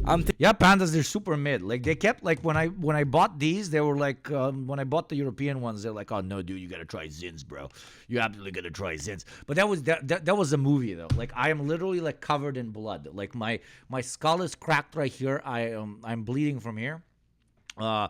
My uncle's daughter is driving this massive pickup. He remembers that we were extremely drunk. We were like unhinged drunk. And we're going back home from an 18th birthday. That was the main reason they invited us. Extremely nice people. 18th birthday. The kids are dancing to Despacito. And not a single one of them is drinking beer because it's illegal until 21. 18th birthday. I can't believe I forgot about that, but that was my biggest shock. That was like 18-year-old Americans are like 13-year-old, 12-year-old Balkan people, like Balkan kids. Like, I can't talk about Westerners, but Slavic, like, Jesus Christ. Like, it felt like a 12-year-old's birthday. It was very weird. It was still nice. The adults, like myself, had booze. The music was okay. It was chill, whatever the fuck you want to say. And then we're going back. Obviously, I split my head open because I murdered an Italian, okay? Of course, I had to get in a fight in my second day here.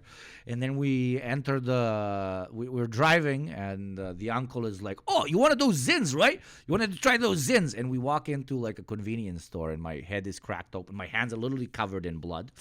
We walk in, and my uncle doesn't know what my girlfriend's uncle doesn't know what the fuck zins are. And we walk in, and there's just a very polite, like, this black dude standing on the cashier, and I'm like moving behind him to see behind him like what that shit is, and I see like chewing tobacco, but I don't know that that's chewing tobacco, and I'm like, yo, bro, can I get some of those zins? He's just staring at my incredibly bloody face. Can I get some of those zins? He's like, that's chewing tobacco, and I'm like, well, do you have zins? And he moves, and there's like a bunch of zins behind him. I'm like, can I have some zins? And he's like, which ones? And I'm like, all of them.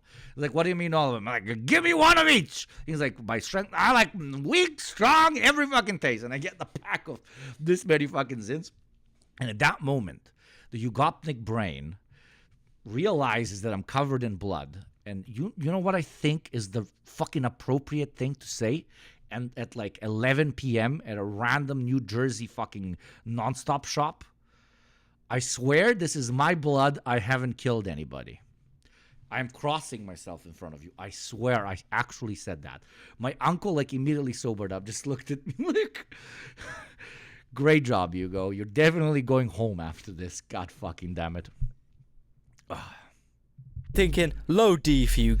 Just random bloody guy walks in, buys 10 packets of Zins covered in blood and tells you, I didn't murder anybody. This is my blood. Guys at best. Then we got, you may leave the Balkans, but the Balkans will never leave you, my brother. Michigan, famously best tap water in the country. Oh my god. Famously least potholes in the country. I bought 3 tires just in 1 week. It's to the point I don't want to drive on the street. Famously one of the most prosperous and upcoming economies in the country. Average American convenience store experience, yeah. Guy literally, like, he looked me straight in the eyes, and he muttered something along the lines of, I didn't ask any questions. Like, the guy, like, and then couldn't find my cash. I bloodied up, dude. I bloodied up the cash. Then I felt awkward. I'm like, can I pay with card? And I paid with card. Famously beautiful, sunny. If you were in Newark area, you were probably mistaken for a local. Mild winters. Famously one of the most reliable, forward-thinking public transport networks in the country. I had to type out my PIN because I'm so far abroad, and I put like blood on the actual fucking, I almost said my actual PIN code. Also, like, you can never take the Balkan out of the birthday only had like wine and beer. And my girlfriend's uncle, incredibly based Chad, he brings a bottle of Macallan whiskey, right? Very nice whiskey.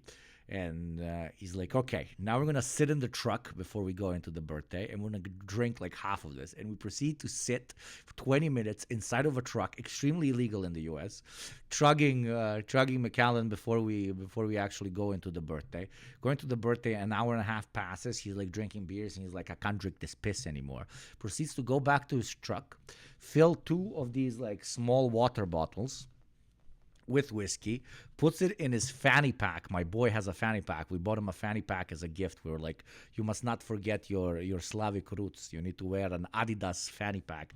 Comes back with 2 of these completely filled with to the brim with whiskey, and proceeds to like open the little fanny pack and pour in people's fucking drinks. And the funny part is, like, we bought him the fanny pack as like an edgy joke. The dude wore a fanny pack with a suit. Like you cannot take the Balkan out of the man. That is all I want you to learn from this story, okay? Famously, cuisine mecca, one of the world's prime locations for fine dining. Oh my god, man. That's what I do with vodka, the good old water ball trick. Water ball. Prime locations for fine dining. Oh my god, man. Michigan is a... How did you get in a fight? I walked into New Jersey, and a random Balkan guy popped up in front of me right outside of the airport, and he's like, there can only be one Slavic man in New Jersey, and I proceeded to fight him to the death. That is how I got in a fight. Mess. Cities like Detroit, Flint, they've almost reached complete meme status for just how bad they are.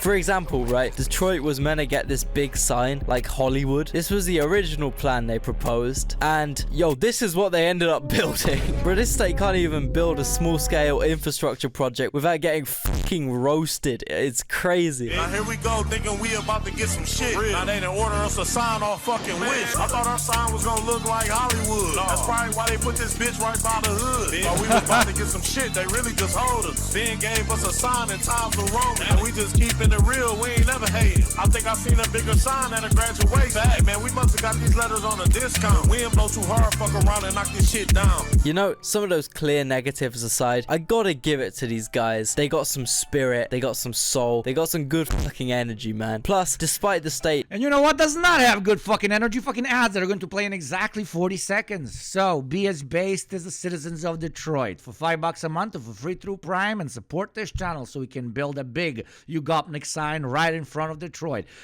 For every subscription, the signs in front of Detroit get bigger. For every non-subscription, there's more ads and more consumption. The ad will play in exactly 30 seconds. Support the great Giga Chad city of Detroit. Increase the sign value by subscribing to Yugopnik Twitch or gifting someone to else, or gifting one to someone else. Thank you very much, Key. It's shrinking in population and influence. Detroit is the birthplace of techno. Yeah, it unironically is. Even though, like, Jamaica originally, but the Detroit motherfuckers really played it well. Wonderful. A new child soldier. I mean, subscriber. Thank you very much, Rotten Girl. Love you, Hugo. Love you too. Thank you. Recently, you gotta admit, bro, Michigan culturally is low-key more influential than all the other Midwest states combined. So many musicians, so many bands, athletes, inventors, they got everything. Yeah, yesterday on the bar in New York where I was with the woman, there was 2 very nice ladies. There was like that's a nice thing about Americans. I'll go like, I ordered this burger and like this meatloaf or whatever, and they're sitting there and they know I can hear them, but they're constantly complimenting the food that I ordered. They're like talking to each other and like, oh, that looks good, that looks amazing, that looks so good, that looks so good. And in one moment, she like this very nice white lady like taps me on the hand, and I turn around. And she's like, it's really good. Is it good? And I'm like, it's really good. Do you want me to cut a slice off for you? It's like, no, we'll order for ourselves, but it's good. I'm like, yeah, it's very good. And immediately my girlfriend flies in and is like, your beer, is it good? And she's like, yes, it's amazing beer. Okay, I'll get the same beer. That I like. If you do that in most Eastern European cities, people are gonna be like, wonderful. A new child soldier. why are you talking subscriber. to me, motherfucker? Like, you want money? I do not sell drugs. The fuck? Like, we are a bit rude, okay? So, based Americans on that field. Really based, okay? Life of Anatolia, thank you very much. Month number 5 of my Bezos bucks to you. Thank you very much. You just increased the Detroit fucking, what do you call it, sign. Everything, man. Bro, Germany straight up wouldn't have music if it wasn't for Detroit. You know that Berlin-style techno music, right? That all Germans bump? Just guess who invented that shit. What the hell would depressed leather-wearing Germans do without Michigan, man? So, I gotta give them a low C out of respect. Why? That gives them an A, dude. It's fucking bullshit, man. But then again, you can't expect intelligence from a Britoid. Is like my lifelong idol, bruh. They have to be above Illinois. Wisconsin. It sounds like it should be part of Canada. Wisconsin. You know what I mean? I also say that because back in the day, there was this poor dude from Wisconsin who... Thank you very much, Pure Potential 007 for the sub, and to the legendary Dat Pandas. I love you, Dat Pandas. Thank you, Dat Pandas. Fucking OG of OGs here, man. Literally one of the first fucking people in here, and one of the first mods. Thank you very much, Pandas, for sticking with my annoying ass for so long. Dude never left the Midwest before until his family moved to fucking Birmingham, UK. I felt so sorry for that poor guy, bro. He was sat next to me in a load of classes, and I swear the only thing I remember the guy fucking talking about was ice hockey, how I shouldn't use swear words, and hot dog eating contests. This guy put me on Joey Chestnut early, fam. In Milwaukee, I know they got that funny ass clap music, and that's the absolute extent of my Wisconsin knowledge. It's getting a low C for my OG, man. Shout out. Next up, Minnesota. Okay, I might sound a bit biased, right? But I think this is a state people are seriously sleeping on. It's got some of the best public services in the Midwest, maybe even in the US. Education, public transport, relatively low cost of living. People here are friendly as fuck. Yeah, they might have absolutely abysmal, unbearable, horrific winters, but they got you covered, okay? Minneapolis figured out the most American way to protect its citizens from harsh winters. You simply do not have to go outside. The cities in like if you're not red pilled, you think America and you say New York or LA. If you're really America pilled,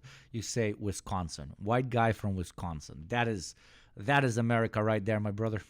Minnesota are designed with indoor corridors going between buildings above the streets. So effectively, assuming you have a garage, you can go about your entire day and not breathe fresh air once. It's a 4chan user's dream, bro. This is American innovation at its finest. Something about this skywalk system is so satisfying to my brain. I fully want to visit Minneapolis just to walk around endless corridors for the entire day. I feel like that would give me like if this existed in North Korea, people would be losing their fucking mind.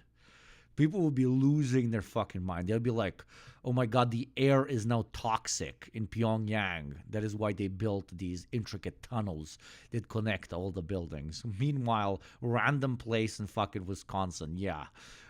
We don't fuck with air, dude. We don't fuck with air. It was like, yeah, the base capitalist invention. Ultimate peace. I actually think this is kind of genius, right? Because it solves the mole problem that the rest of... It's kind of based, though, they're adapting to weather conditions. It is. I'm not giving it shit at all. I'm not giving it shit at all. Probably this is what like the cities of the future are going to look like permanently air-conditioned, closed spaces as the world burns around us. But enjoy your air privilege, children. Enjoy your air privileges while you can, okay? You're going to be called out by the kids of the future for being like air breathers, not mouth breathers. Those goddamn old air breathers. Their privilege of having air, am I right? Fellow alphas, or whatever the future generations are going to be called. The Midwest has. The reason so many malls in Michigan, Ohio, Illinois, Indiana lay completely abandoned and decaying is because people have no reason to drive all the way to a physical non-food air wars right after the water wars and the climate wars, am I right? Exactly, time at Twinkie, exactly. Shop and buy stuff anymore. And the idea of a mall is to rope customers. Right now we're all air maxing real hard, dude. We're air maxing that thick gyat, that air gyat. The future generations will never have the same gyat as us because they won't have all the air. Of other shops into your shop through IRL marketing. A mall only works if people are walking through subconsciously browsing. Well, all these skywalks obviously have a lot of people walking through subconsciously browsing, and they put shops in them. It's perfect. And it means Minnesota skirts one of the big urban decay problems that every other Midwest state has. I actually think in a lot of ways, I don't know, it gives me vibes like the whole city is like a airport. Like just the whole city is just an airport, a continuous airport. Welcome to the airport capital of the United States. Minnesota is kind of the best But like, look at what I'm looking at. It looks like an airport. example of how a Midwest state can operate in 2024. But I have... Sorry, I just got here, but did you actually go to the U.S. at the same time when Hassan went to the Balkans? I swear that was not fucking timed. I swear. Not like he knew. He went to where did he go? Croatia, right? He went because he knew that the United States couldn't handle the both of us at the same time. That's the only reason. He knew like we would tip the island over. So as I was flying here, he was flying there. I have to admit, yeah, I do have a little personal bias. But that is very weird. That is very weird that it happened like that. Because I was about to stalk the shit out of him. Okay, I'm actually in a movable truck right outside of his house, and I'm like, shit. I was right about to sniff those panties, man. For this state, right? They got hella Swedes. Nah, not those. I'm talking about Swedish restaurants, shops, cafes, inns, churches, a colossal IKEA, entire Swedish-speaking communities. I'm talking towns called Lindström. They got plaques commemorating the OGs. Their football team is called the Vikings. Oh my god, man. Plus, this state has a load of Somalis too, so I know they're gonna have my samosas on point. Man, this state has gotta be an A. It's gotta be an A. Right, Iowa. Man, I do not know. I was looking up like good things about Iowa, and consistently one of the main pros seems to be that the only thing I know about Iowa is that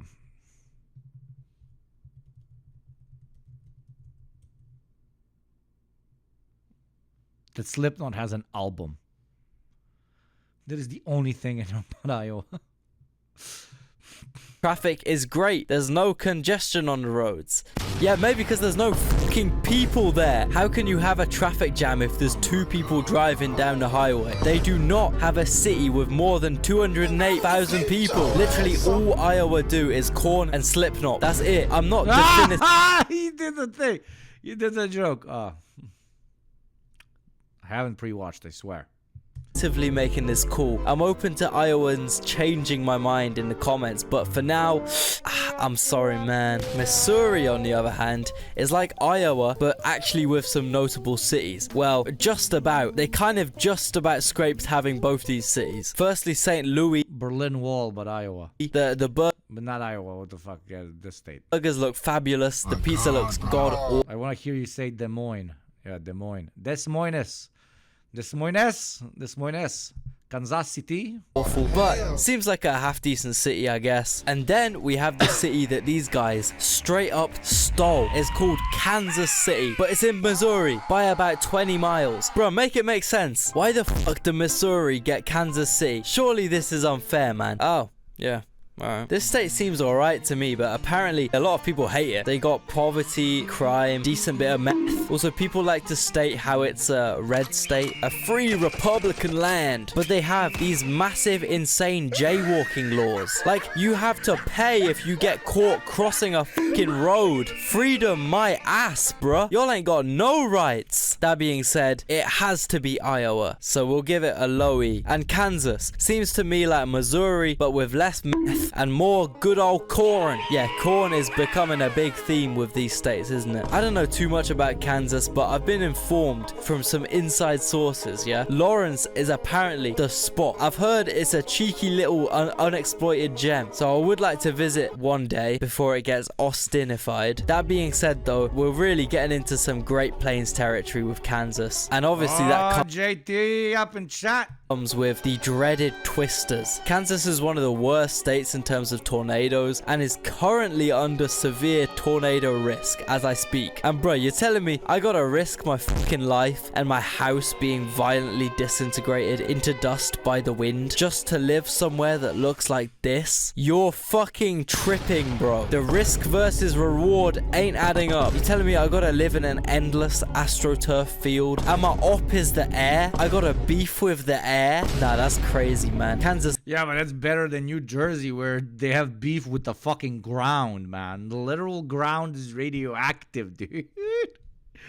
Oh. It's getting a low D just because I want to think it's nicer than Missouri. And I do think the world should get together and make Missouri give Kansas City to Kansas. Nebraska. Oh, man. It's wild. Fucking Wonderful. Kansas City is not in Kansas. We're not in Kansas anymore. And our name is Kansas. Что, блядь? Thank you very much, Upstage Coronet, for the sub 3 months, you fucking OG child soldier. Thank you kindly. This is where my boy Saul got banished to, man. I can't represent Gene Takovic, bruh. Nebraska seems like one dull state. It's either corn or Omaha, and I can't say Omaha seems like the most fun city. This state is so boring, it actually houses some mammoths. Once again, people out here risking their lives just to live in Nebraska, which seems even more boring than Kansas. So yous are unfortunately going to be getting a high F. I'm sorry. I know. Now on to the Dakotas, neither of which have a mill. So I'm gonna fly through them pretty quick because I highly doubt more than 10 people from either Dakota are ever gonna watch this. First off, you call that village a state? you guys should just merge into one state, let's be real. I know there were some silly arguments back in the day, but come on man, this would make way more sense. North Dakota, they're literally just Canadians. They got Canadian accents. Winnipeg is their closest major city. They gotta deal with temperatures as low as fucking minus 50 degrees. North Dakotans are on average richer than South Dakotans, I guess. Yo, people are actually balling out here for some reason. 6th highest GDP in the country. I mean, it makes sense. You'd have to pay me a serious bag to live up in Fargo, bro. In North Dakota, they got the tallest structure in the USA. Base show, though. Base show. The only purpose of which is to make sure they have good TV signal, allowing brain-rotting talk shows to be just as enjoyable in Grafton, North Dakota as they are in New York City. If someone put a gun up to my head and said, I hate to do this, Leo, but you're gonna have to move to one do you say JT in chat? No, because Texas was mentioned. That's why I mentioned. Of the Dakotas for the rest of your life with no chance of escape. Choose one now or perish. I would definitely go with North Dakota for the reason that I was able to talk about North Dakota for about 20-30 seconds, right? I think with South Dakota, I got max 10 seconds. The one and only notable thing about this 77,000 square mile state is that they got Mount Rushmore. That's it. All my notes on South Dakota are done. They are getting a medium to low E, sorry. Right, well that's the first half done. The East Coast, New England and the Midwest have all been tier listed, and I'm gonna... Jeez, this setup is so uncomfortable. My legs are like squashed right in between two walls. It's like one of those fucking corner shits, man. Being a streamer really is the most difficult job in the world. God fucking damn it, man. Emphasize this right, this isn't final. If you've got any hot takes about any of these ratings or any upcoming ratings, please put them in the comments. In America, you don't even have decent setups, man. What is this shit, brother? What is this shit? Okay, on the topic of Zins, I leave you with why no one smokes in Sweden while I go and make myself a coffee, okay? Enjoy this as the chair keeps you company, okay? Is Morton. He's 20 years old and has just picked up a few fresh packs of snus at a shop in central Stockholm on his lunch break. I think I have been snoozing for a long while now, and I just think it's relaxing. Snus is a tobacco product that comes in small pouches. It's tucked under the lip to get a nicotine buzz. And depending on who you ask, snus is the reason why Sweden has just about quit smoking.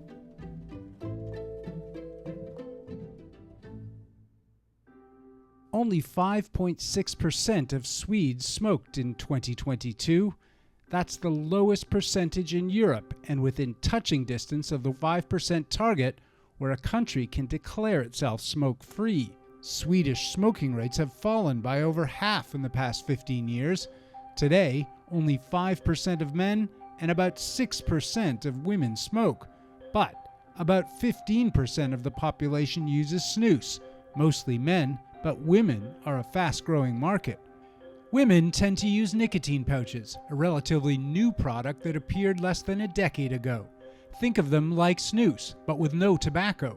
Instead, they're made of plant fibers combined with nicotine. I'm at Nicoteket. This is a nicotine store.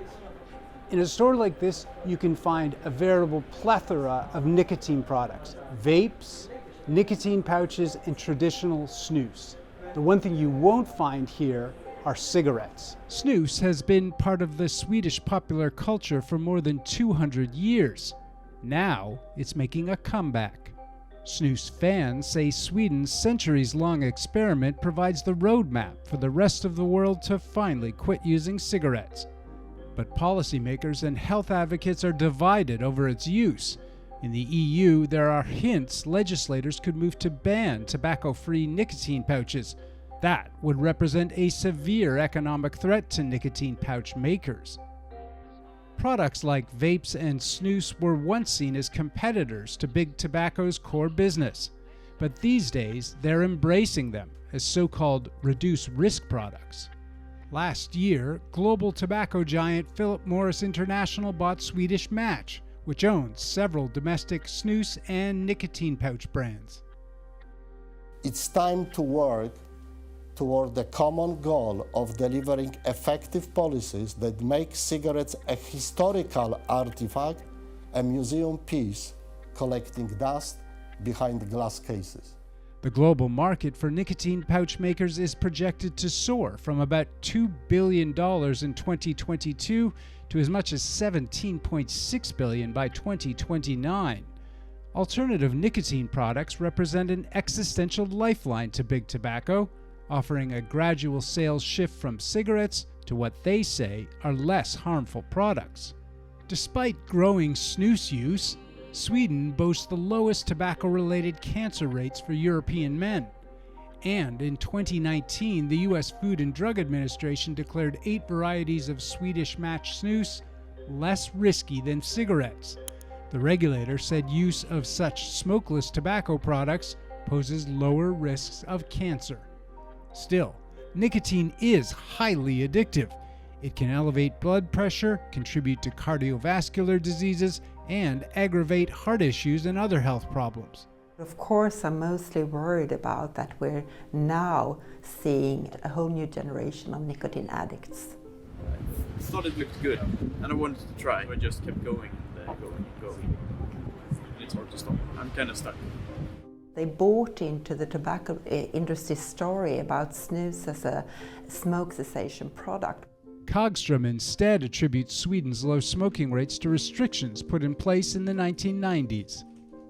Sweden was one of the first countries to introduce smoke-free workplaces. Okay. And introduced age limit on buying It cigarettes. is time to live the good American life. Am I right, Chad? Am I right? Look what I got myself, okay?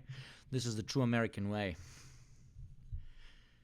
Basically 20 espressos, okay? Basically 20 espressos in the pumpkin spice latte recipe cup, okay? Then we got water that they call beer in this country, a good light. And the smallest packet of chips that I could find in this country, okay? This is the smallest one. They titled this is for toddlers, okay? This is for an American toddler to eat before age 1. Yep. It's as big as my head. Okay? Time for some diarrhea because I'm going to drink coffee with beer. Very Bosnian behavior, okay? Those are tortilla chips. You need queso dip for that. Yeah. Probably, but I will proceed not to do that. Tobacco products. And these are measures that have been proven effective in reducing smoking in Sweden. With a flurry of new nicotine products entering the market, it is key for governments to get a handle on best practices and policies. We're not there yet, and we see inequalities in terms of smoking rates depending on your level of income and education, so we still have a lot more to do before becoming a smoke-free country.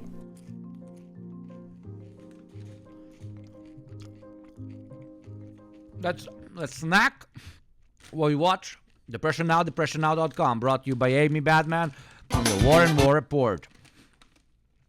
Today, there will be murder, there will be death, there will be imperialism, there will be ecological disaster. Depression Now, DepressionNow.com with Amy Batman. Let's catch up while I snack. Welcome to Democracy Now!, democracynow.org, the War and Peace Report. I'm Amy Goodman. Residents of Jamaica are bracing for life-threatening... Cheers, chat. It isn't a Bud Light, but we don't drink Bud Light because they support those trans peoples, okay? It's no longer the white man's drink. We only drink a fine Pilsner light beer, okay? Look, it's even white. The beer itself is white. No more Bud Light, only light. For we are white. Winds and storm surge. As Hurricane Beryl set to make landfall Wednesday afternoon, the now Category 4 storm has left a trail of devastation across the Caribbean, killing at least 6 people. Ahead of the storm's arrival, the Jamaican Prime Minister, Andrew Holness, called for a stronger climate action from wealthier nations. Hurricane Beryl is the earliest Category 5 hurricane on record. There we go. We already have the first one of the depression list of depressionnow.com, which is environmental disaster. Highlights the growing impact of climate change on global weather patterns, particularly on small island developing states like Jamaica. While our carbon emissions are minuscule, our I fucked up. I didn't bring the mask. Yeah. region bears the brunt of the impacts of climate change. The hurricane further highlights the urgent need for global climate action and targeted support to enhance resilience against the escalating dangers of climate change. Only 2 other hurricanes have made landfall in Jamaica in the last 40 years. Later in the broadcast, we'll get an update from Prime Minister Ralph Gonsalves of St. Vincent and the Grenadines. Gaza's health ministry says Israeli attacks have killed at least 28 Palestinians and wounded 125 others in the past 24 hours after Israel's military put 250,000 Depressionnow.com bucket list hit. Imperial War. Palestinians in the city of Khan Yunis under evacuation orders. Among the dead is Dr. Hassan Hamdan, head of the burns and plastic surgery department at Nasser Hospital. He was killed along with his entire family after Israel struck their house in Deir al-Balah. Just hours earlier, the family had followed Israel's evacuation order and fled north. Meanwhile, hundreds of sick and injured patients fled the European hospital on foot ahead of another ground invasion of Khan Yunis by Israeli soldiers. This is Khan Yunis resident Mati Abu Siraj. There are no other hospitals. All the hospitals were destroyed. Half of them collapsed and went out of service, except the European hospital. And now it seems that it will go out of service and there will no longer be hospitals. Whoever gets wounded will die. Palestinian health officials are warning of the spread of disease after Israel's assault on Khan Yunis destroyed water and sanitation infrastructure, flooding entire neighborhoods with sewage and dirty water. Resident Mohammed Abayuk said the disaster is threatening the health of his children. When the Israeli army entered Khan Yunis, they caused a lot of damage, and sewage flooded into homes. What you see here is nothing. The greater suffering is what our children endure at home and the stench of the sewage. As we all know, ethnic cleansing, you kill a very large portion of the population so that the other population fears for their lives and leaves. Then you have another part of the population that actually returns to those places. That is why you need to ensure that all facilities that are necessary for basic human decency in those territories are no longer available. That is why you destroy. That's why you destroy them, including any spaces for potential accommodation, even in peak crisis scenarios. And then if there's anybody left, even after all of those things, you proceed to just genocide them. We've called this out 6 months ago, and this is what Israel is obviously very much so doing on these territories. Like, it doesn't take a fucking genius to see ethnic cleansing when it's happening. The smell has caused many diseases for our children and little ones. We cough, we suffer from the bad smell, everything. Our children suffer from it. So I didn't hear and missed the beginning of the stream. Where are you right now? Look at the size of these chips. Look at what beer I'm drinking. And look at the size of my coffee mug. Where the fuck do you think I am, my friend? Itching, bed bugs, and other strange things. We can't sleep at night I'm in New Jersey because of the mosquitoes. A dozen former Biden administration officials who resigned their posts to protest U.S. policy towards Gaza and Israel have written an open letter calling on their former colleagues to amplify calls for peace.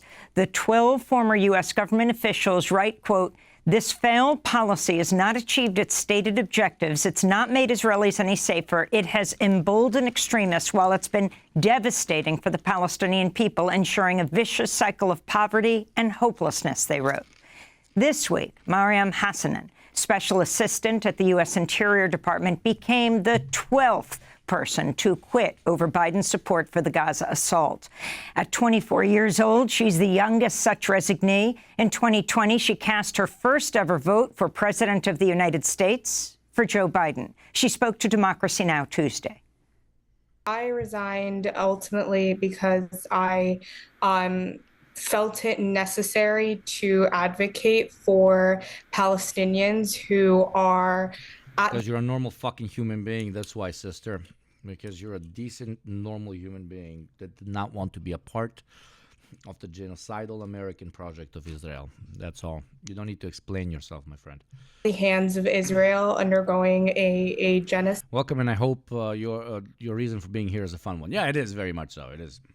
It's my girlfriend's family invited us over for her getting into a nice university and so on, and it's been fun. I've been traveling around. It's good. I'll be here until the 9th, I believe.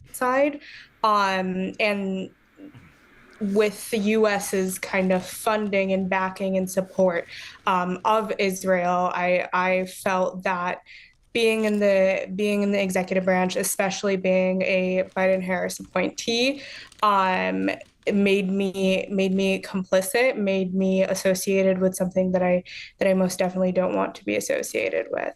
To see our interviews with other Biden administration officials who've resigned to protest U.S. support for the assault on Gaza, go to democracynow.org. Here in New York, a Manhattan judge has postponed Donald Trump's felony sentencing trial until September 18th. Trump faces 34 felony charges of attempting to unlawfully influence the 2016 presidential election by falsifying business records to cover up hush money payments made to adult film star Stormy Daniels. He was convicted of all. The delay gives Trump's lawyers more time to persuade a judge the conviction should be thrown out following the Supreme Court's landmark ruling this week that Trump has broad immunity from prosecution for official acts he committed as president. Former President Trump's ex-lawyer, Rudy Giuliani, has been stripped of his license to practice law in New York over his lies and false statements about the 2020 election and his efforts to overturn Joe Biden's victory. On Tuesday, a panel of New York appellate court judges ruled Giuliani... Who do you think is more disgusting to have sex with, Rudy Giuliani or Trump? Who's like nastier, you know? He's like, yeah.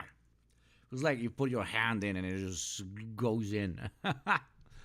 Rudy, Trump. Rudy 100%. Trump. Yeah, I think Rudy might be more disgusting because Trump has like more experience. So he might actually do something right. Like you feel something, you know. Also, there's probably a kink in fucking an ex-president that's much bigger than the kink of fucking an ex-mayor.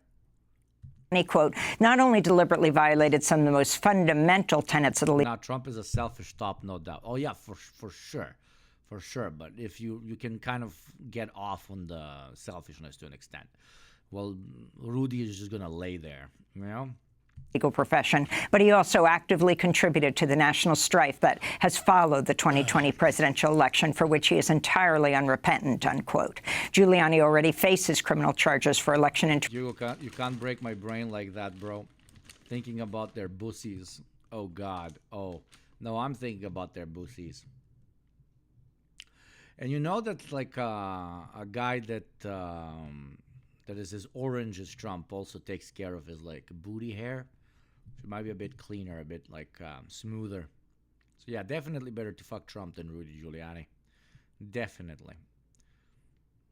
But on the sex appeal, I definitely like a much higher chance of fucking Biden than Trump. Biden is much more fuckable. Biden is like a lot more fuckable. He's got that like suburban daddy vibe. Well, Trump just got the fucking, you know. Trump's like just looks too rapey, you know? Like, you know when a guy just looks like he will fucking sexually assault you? Well, Trump really looks like it. Biden just looks like he will support a genocide and Zeke Heil, but he won't like slip you something in your drink, you know? Biden will have that confused, scared face the whole time. You're like, oh. You whip out your boobs to Biden, he's like, ah. Biden, if you like necrophilia, I guess. I hate that you're right. Biden would die if he had sex for real. Probably. His wife seems very energized though, but I doubt it's from the Biden dick. Now they're both so old that I don't think their dicks work. Like unassisted, I don't think their cocks work. For sure. Back when Biden was like mentally aware, I loved watching his pre-presidential debate with Paul Ryan. He absolutely eviscerated him. Not a great politician, not very attractive, but he used to be alpha as fuck. Yeah, to an extent. Who do you think has a bigger dick? Biden or Trump? Like, Trump definitely does not have a hog, okay? Trump does not have a hog. But we've seen Hunter Biden's dick, okay? And you usually inherit your dick from your dad, right? So if Biden has anything even close to what Hunter was packing, then Biden's got a fucking hog down there. And you know it's like a very old hog at this point. Like, you know, the skin is just dripping down, you know? He's American, he's circumcised, and he's Irish. Like, the Irish got that schlong, right? I'm sure that Trump's younger kids have big dicks because Melania is Slavic and they got that Slavic cock, right? But Trump himself, like, that thing is probably borderline invisible. But Biden, if it's the same as his son's, probably like impressive shit. I don't think it works anymore. But then again, the type of cocktails they got him on, that shit might work. Hi, Yugopnik, you think that will save the election? At this point, he has to try anything. He's so eviscerated. Like, the only way for Biden to win at this point is to just walk around and just scream, hey, I have a bigger cock than you, Trump. People should vote for me because I have a bigger dick than Trump, okay? You in the US and Hassan out in the Balkans. I know it's very fucking weird. Melania got a bigger dick than Trump. Yeah, probably. Imagine Biden just whips his dick out and wins. I mean, American politicians have won for dumber reasons. So, yeah. That's the only way for him to save. So, we should make a hashtag. Biden whip it out. The Biden whip. Biden whip it out. Biden whip it out. Imagine, like, he stops, and you know he's not. He's a shower. He's not a grower, for sure. So wonderful. A new child soldier. Subscriber. Potentially Biden winning is him just going to like speeches, but instead of saying anything, he just takes the microphone, he drops it, and he whips his dick out on stage, and that's it. It's literally it. Thank you very much, Dina Jr., who let this Balkan lefty in the U.S., right? I come in here and I talk shit about your president's cocks, man. It's fucking wild. They had been leaking stories a few years back saying he bangs Jill really hard. Really? Somebody source me that shit. Somebody send me a link. Link that shit, please, okay? But yeah, hashtag Biden whip it out. That's a new thing. The only way to save this election, just show us that fucking, you know, that dribble down fucking Biden schlong, okay?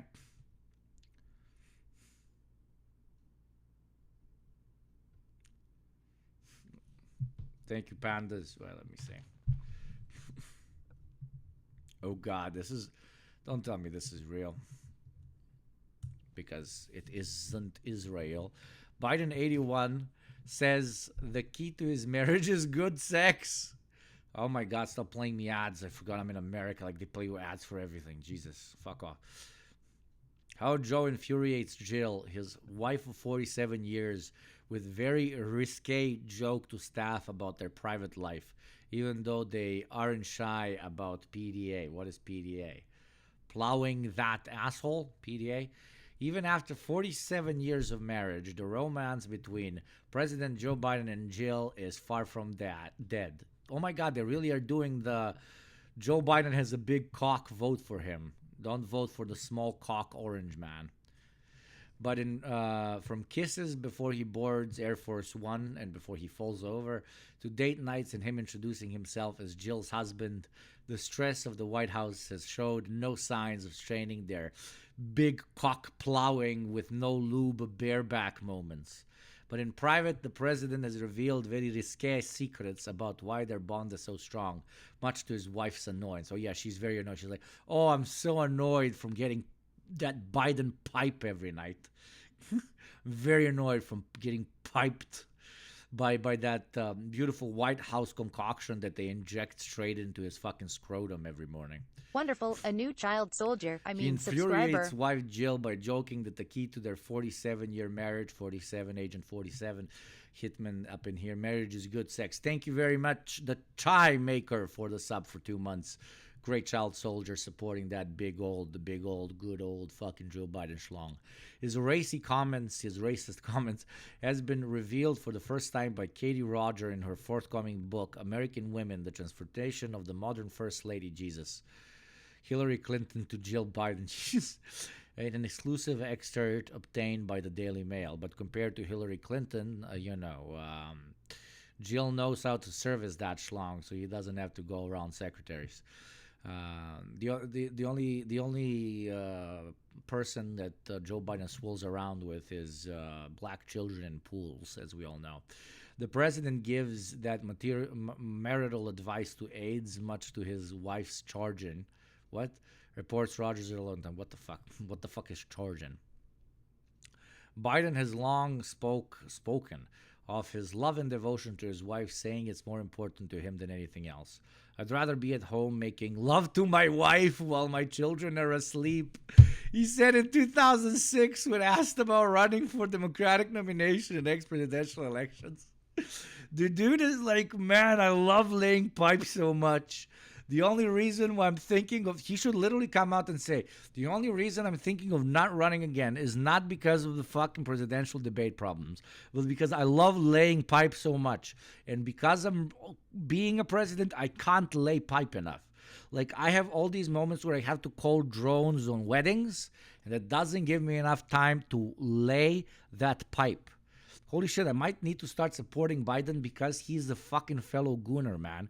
He's a fellow gooner. And speaking of fellow gooners, you have two choices. Being a cuck who watches fucking ads like a little beta bitch, or joining the great gooner army and reclaiming Drizrael for our own for $5 a month or for free through Prime by becoming a subscriber. Are you a Joe Biden big cock haver, or are you a Trump little invisible in between the ball sacks haver? Okay, the choice is yours. The ad will play in 40 seconds. Peak Yugopnik doing body shaming to get some good old fucking votes. But yeah, Biden be like, man, I don't want to be president because I want to be laying that Jill pipe for as much as I can. Man, my boy is going to, instead of creating the SS, he's gonna create the GS, the Gooner Squad, bro. 2 years later, he ultimately did make a run and lost to Barack Obama, taking the number 2 spot on the ticket instead. His spokesman at the time said Biden's comment illustrates what a White House bid is not an egotistical pursuit for him, and that he is frankly totally in love with his wife. The reason that Biden ran for president is because his wife came and said, you know what would be really hot? You know what would be really hot? The only thing that's hotter than getting railed by the vice president, it would be really hot to get railed by the president, okay? That is my peak fetish, Jill said to Bill. And Bill was like, I'm running for president. Bill became the leader of the world's most powerful country, not because he was just power hungry, but because he wanted to fulfill his wife's greatest fantasies of laying that thick presidential pipe in the Oval Office, as like 5 security guards have to stand there with their fucking hard-ons not moving, okay? Sir, you might die from this, sir. Ay. Okay, and the entire time I'm holding this chip. Well, because I'm dropping so much tea, I need some chip. Rogers' book, out Tuesday, shines a spotlight on modern first ladies, as 2 of them, Jill Biden and Melania Trump, wait to see if their husband's quest for a second term in the White House succeeds. The book examines the evolution of the unpaid role from when Hillary Clinton held it to the current East Wing ran by Jill Biden. Okay, Hillary Clinton might have been an unpaid role, but Jill Biden gets paid in some fucking dick, bro. Sorry, that joke was just waiting for me right there. Hillary Clinton wasn't paid at all by Bill, if you know what I mean, but Jill Biden gets that fucking, thick payment every time she asks for it, dude. Oh. The Bidens are an openly affection. Dude, who writes for the Daily Mail? These motherfuckers don't even know English. Are an openly affection couple. They're an openly affection couple, guys, showing their love for one another with public romantic gestures. They're kinky, man. They're kinky. Everybody knows they're kinky. Fucking kinky as hell, brother. They concluded their date night with the president took his wife out for a date night in Rehoboth Beach in August, where the couple had seafood meal at the fish camp and then headed to the local theater to see Oppenheimer, the film about the man who developed the atomic bomb. Thank you, Daily Mail, for telling us what that is. Literally the most popular film of last year. But they concluded their date night with a romantic walk where he laid pipe on the beach to see the supermoon as the moon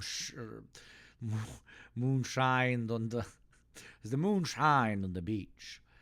Biden slowly unzipped his pants. He was too old to carry the incredibly heavy, spunk-filled old Biden dick. He called on to his entourage of NSA agents to help him pull out the massive log. It took 3 men to pull it out, and unfortunately, one of them was swallowed by the sand, for the weight could not be handled by gravity itself.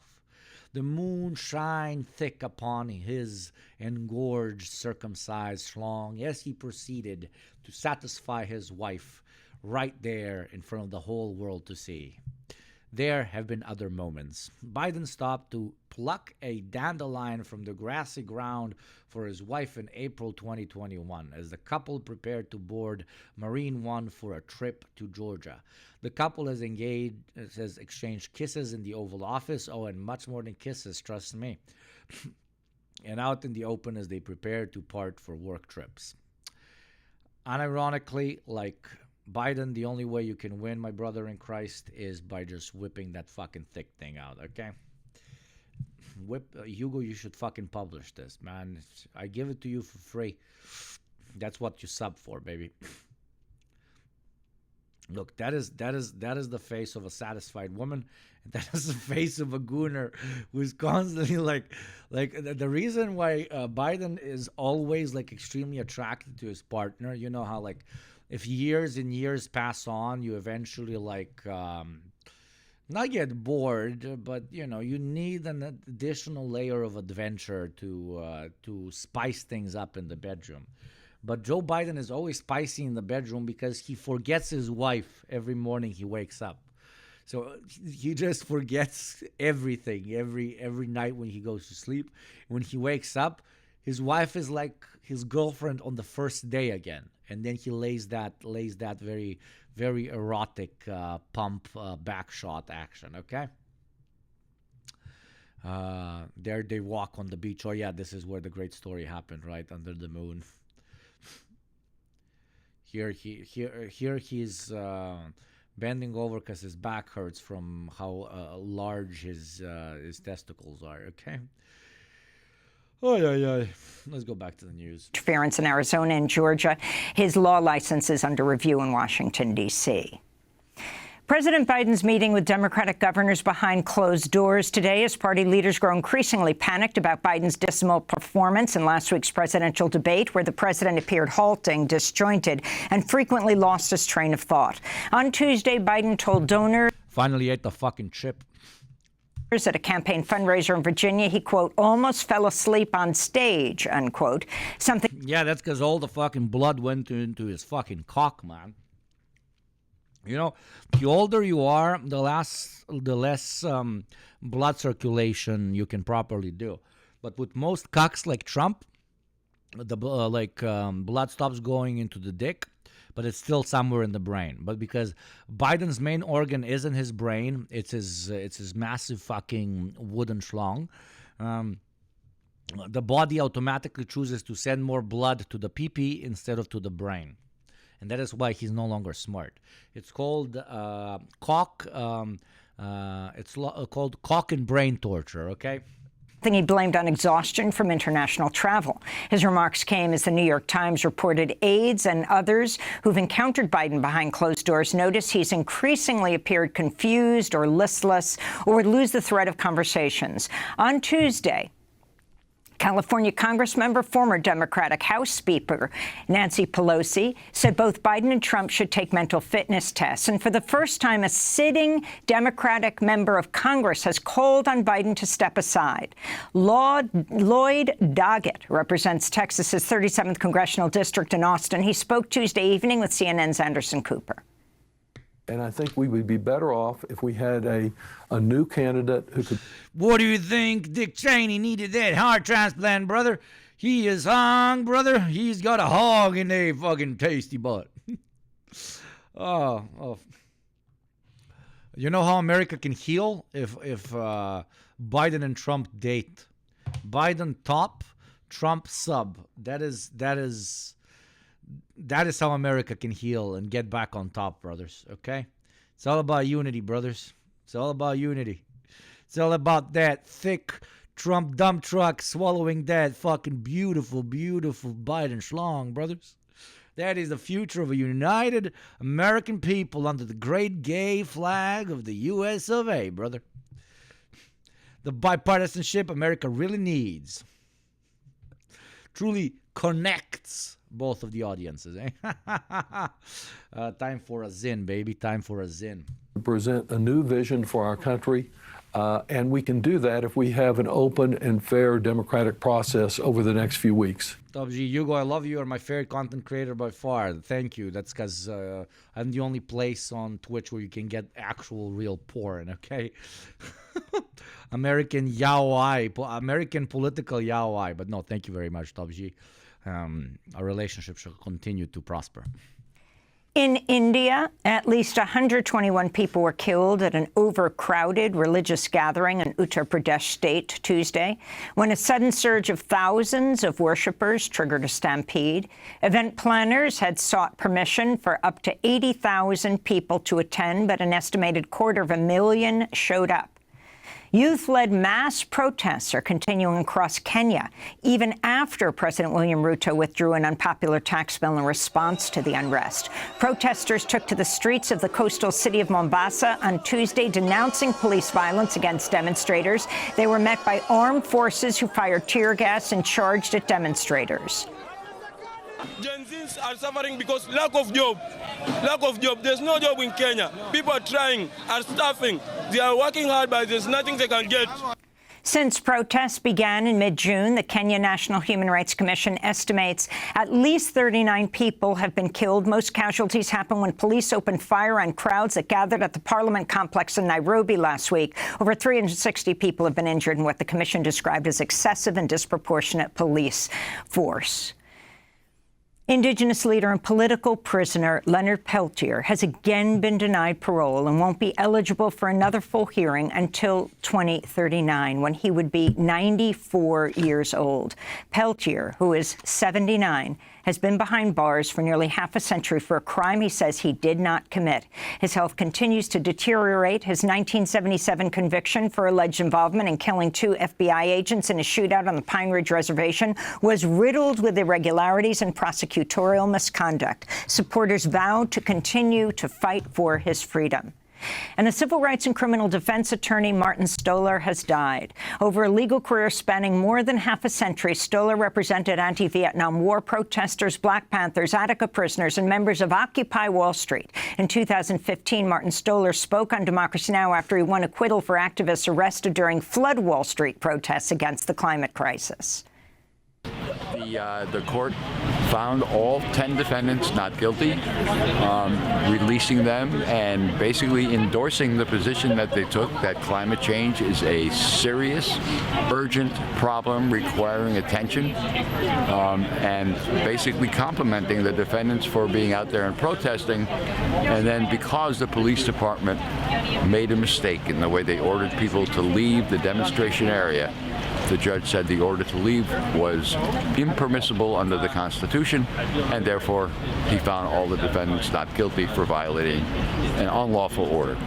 Martin Stolar was 81 years old.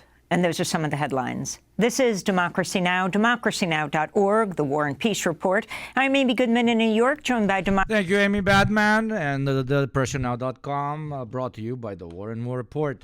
So, you want to hear $3, massive fucking chip. It's a big chip. It's a big chip. Chips, unironically, 7.5 out of 10. White corn. Totopos de May, auténtico estilo mexicano. No artificial flavors, gluten-free, no preservatives. Okay, for writing gluten-free, I deduct a point. It was going to be 8. This is unironically good. With beer is pretty good. This is fucking garbage. But I'm going to have a hot take here. I like American beer because I'm not a beer drinker back home. This is extremely light. It doesn't have that much oxidation. It's not that carbonated. So I don't feel like my stomach wants to pee itself out of my back entrance. And I kind of fuck with it. It doesn't really give you a buzz. For a whole can, that is strange. Not even like the tiniest buzz. I feel like I drank water, but I will ironically give this a 6. This is absolutely not bad. The Zins, bye. The Zins. This, as I said, the wintergreen tastes like what my great grandma, who passed away at 99, used to smell like. Right. So this is a 2 out of 10. This is fucking horrible. I wouldn't give this to my dog. Peppermint, 6. I really fuck with this. This is very good. This gets to lie to me that everything is nice and healthy in my mouth as I consume a literal narcotic. This is a 7 out of 10. I would just make it a bit stronger, but 7.5 out of 10. The Cool Mint is my favorite, but with the 3, it goes down to a 6. The Cool Mint, that's a 6. It's downstairs. The Cool Mint, that's a 6, would get an actual 8.5. This is, I'm going to buy like 10 of these and bring them back home. Chad, do you know if it's like, if the regulations for taking these over the border is the same like for cigarettes? I don't know how many I can take of this shit. And peppermint is previously not bad, but because it's the 3 milligrams, it goes down to 6 out of 10. Well, this one is 8. The Big American Coffee shit, I really fuck with this. I'm a big espresso drinker. I don't put milk in anything. I don't put sugar in anything. I don't like nothing. And this is, I think this is from Starbucks or some white people shit like that. And I really fuck with this. This gives me energy. This kind of tastes good. And you can really sip on it for a very long time. It's got a lot more caffeine than what an espresso would give me. But I fuck with it. My junkie ass really enjoys American coffee. So, American sometimes. I love how there's a random Funko Pop here. Of course, this is random Funko Pops all over this apartment. And this is Boronka Zorro. Why is that here? I don't know. 923. Is this a rare one? Is this very expensive? Is this based? They are pandas. They are stricter in some EU countries. Some only allowed you to bring one. What the fuck? Only to bring one? Google for specific country. Thank you, friend.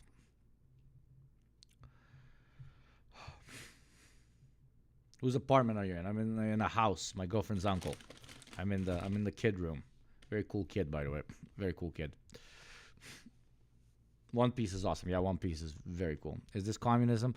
The more Funko Popper you are, the more communister you are. Okay, brother. Okay, brother, today's stream is just completely unhinged. Okay, let's watch some Noah Samson. You've now entered the Noah Friend of Samson. the show, Noah Samson. If you're not a subscriber, please become a subscriber. Noah Samson is pretty based. He's very handsome. Probably got the only Noah Samson, the only man in the United States with a schlong bigger than Joe Biden's. Okay. YouTube channel, which means you are now Noah Samson YouTube video maxing, which is when you watch my videos. I love Noah Samson maxing, bro. I love Noah Samson maxing. You know this bro is a gooner, but like a very healthy gooner, you know?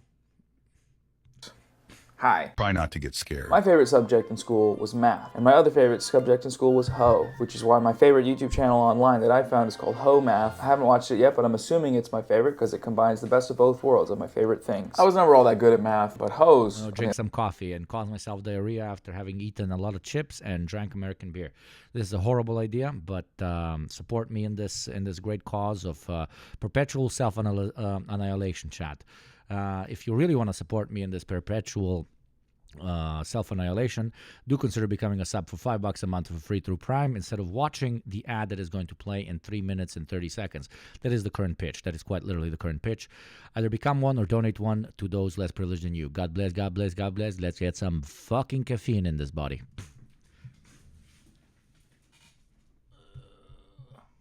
On the other hand, I was also not good at that either, so we're gonna try and learn something, a thing or two today. Now. We might be stuck in a pattern of civilizational collapse, and it's because our relationships are not as strong as they used to be. This video is a long overdue answer to the question, why is promiscuity bad? The answer is kind of complicated. Alright, sounds like this guy's got it figured out. Let's hear what he has to say. Let's start with Holy shit, I've been talking about it forever, brothers. I've been talking about it forever, brothers. The new fascist pitch. It's not the Jews, it's not the blacks, it's not immigration. It's the women, it's the women having old sexes. No, no, no, society falls if the women get some dick. We cannot allow the women to get any dick except mine. Only my cock, only my dick, only my dick, only my dick. Only my cock, only my dick, only my cock, only my dick. What's going to be the new swastika, chat? Like just a big dick? You can't, no, it's going to be a tiny dick because any of these fuckers sure as hell aren't hung. My dude made this. This is not a red flag. This is a fucking radioactive Chernobyl flag, my dude. Oh, man. Answer is kind of complicated. Alright, sounds like this guy's got it figured out. Let's hear what he has to say. Let's start with this. Why would promiscuity... Unironically, again, when you wanna, when capitalism is in crisis and you wanna pitch an enemy can be absolutely anything. And I can't believe that it took them so long to pitch the perfect enemy, which is the woman, okay? That the woman is just like, mwah, mwah. Mwah, mwah, bonbon, bonbon, bonbon, bonbon, bonbon. And the argument is like, why? Because they are having the sexes. The women are having too much sexes with everybody except us. That is why society is truly collapsing. This is unironic. Like, this is unironic to the pitch. Never change, never change. This behavior, as pictured here, cause a collapse of civilization. I put together this map. It's originally created by Ken Wilber. This is just my easy to read. Easy to read.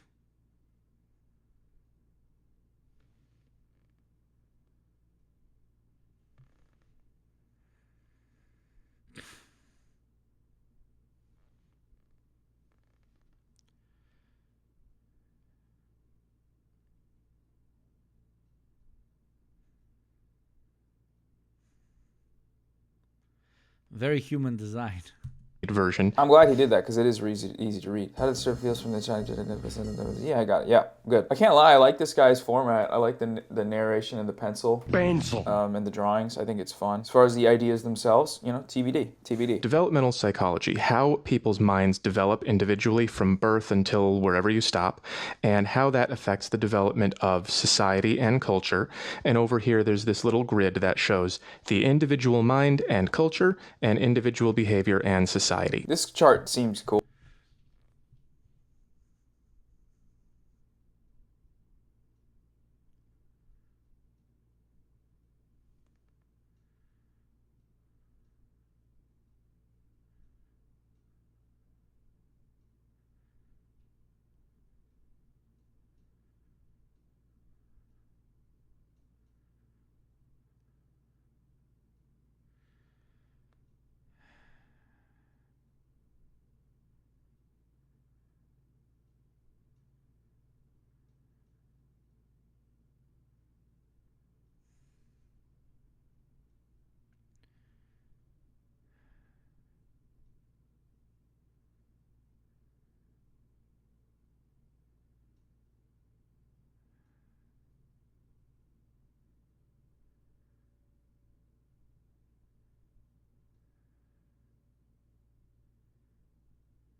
You know, it's some kind of like psychological, philosophical framework for the world. He's going to connect it to sucking and fucking, I'm assuming, and I'm excited for that. Society, which we depend on for everything we have. Contemplating life choices, Hugo. Hugo X said just broke, yeah.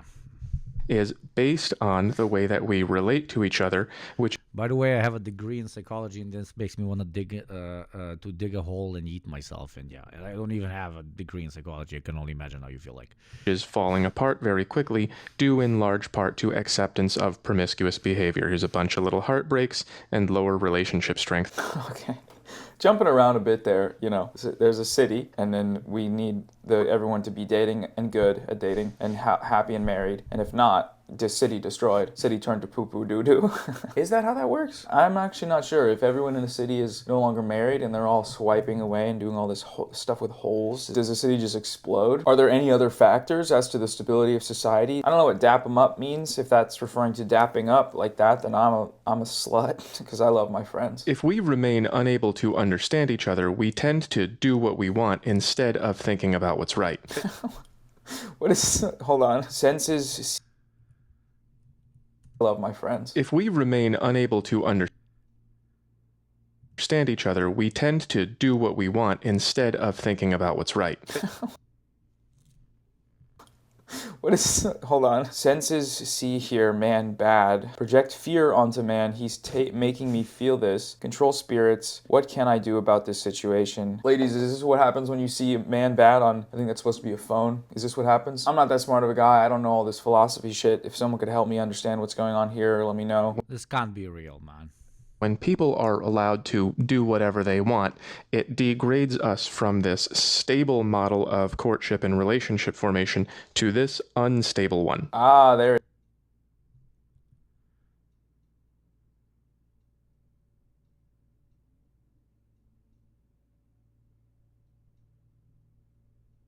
Model of courtship and relationship formation to this unstable one. Ah, there it is. The chart, the hypergamy chart. Back in the day, each boy got one girl, and now a few boys get many girl, and some boy get no girl. And this chart doesn't even track with like real world relationships. Statistically speaking, on average, most couples aren't that far apart in attractiveness. It's usually pretty similar. I think this is dating app thinking, because dating apps are a total meat fest. It's like 80% guys on some of them. That means most guys below a certain level of attractiveness are not going to get as many matches. Most of the women get played and dumped over and over, and these guys get no attention. Just by the numbers, you know. There's a few problems with that narrative on its own, but let's just assume that's what he's applying to this graph here. That's, you know, there's people are also off those apps, and most women are actually off those apps. If you're one of these 5 and under guys, which I think this content aims at you, it kind of grabs you by the neck and says, this is what they're doing to you. Dating apps suck shit if you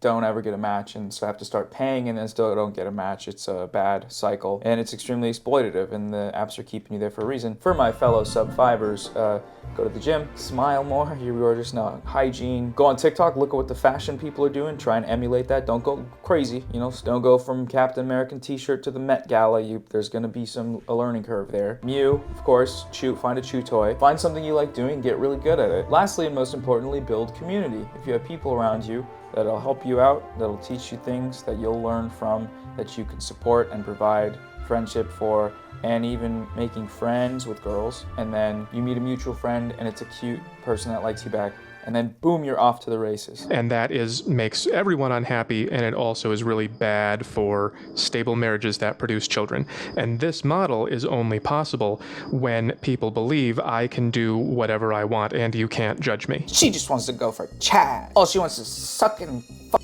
Chad and ride on the cock carousel. I'm getting mogged right now. I feel like this is a very oversimplified way of looking at relationships, especially the term stability. You know, what does that mean? Stability for whom? Like, just being married isn't necessarily a sign of stability. You can be married and have a shit marriage and be really unhappy and your kids right up even though you're still together. There's also one other slightly tiny factor, which is back when this model was the number one, as in, you know, certain laws made it so that you had to kind of stick with that shit. Divorce laws, women can't work, relying on the husband for the income. Times were a little different back then. Back then you could get a penny from the corner store and go on and put a down payment on a house. But those days are no more. Now all they do is eat hot chip and lie in a studio apartment. $10,000 a week. Shit is expensive. One source of income, not gonna really cut it. Now that women be working and shit, there becomes less of a stability in a marriage that is necessitated on an exchange of resources because it's not enough, and now people got options to make their shit, make it so that they have enough. Modern people believe that the world is made of individuals.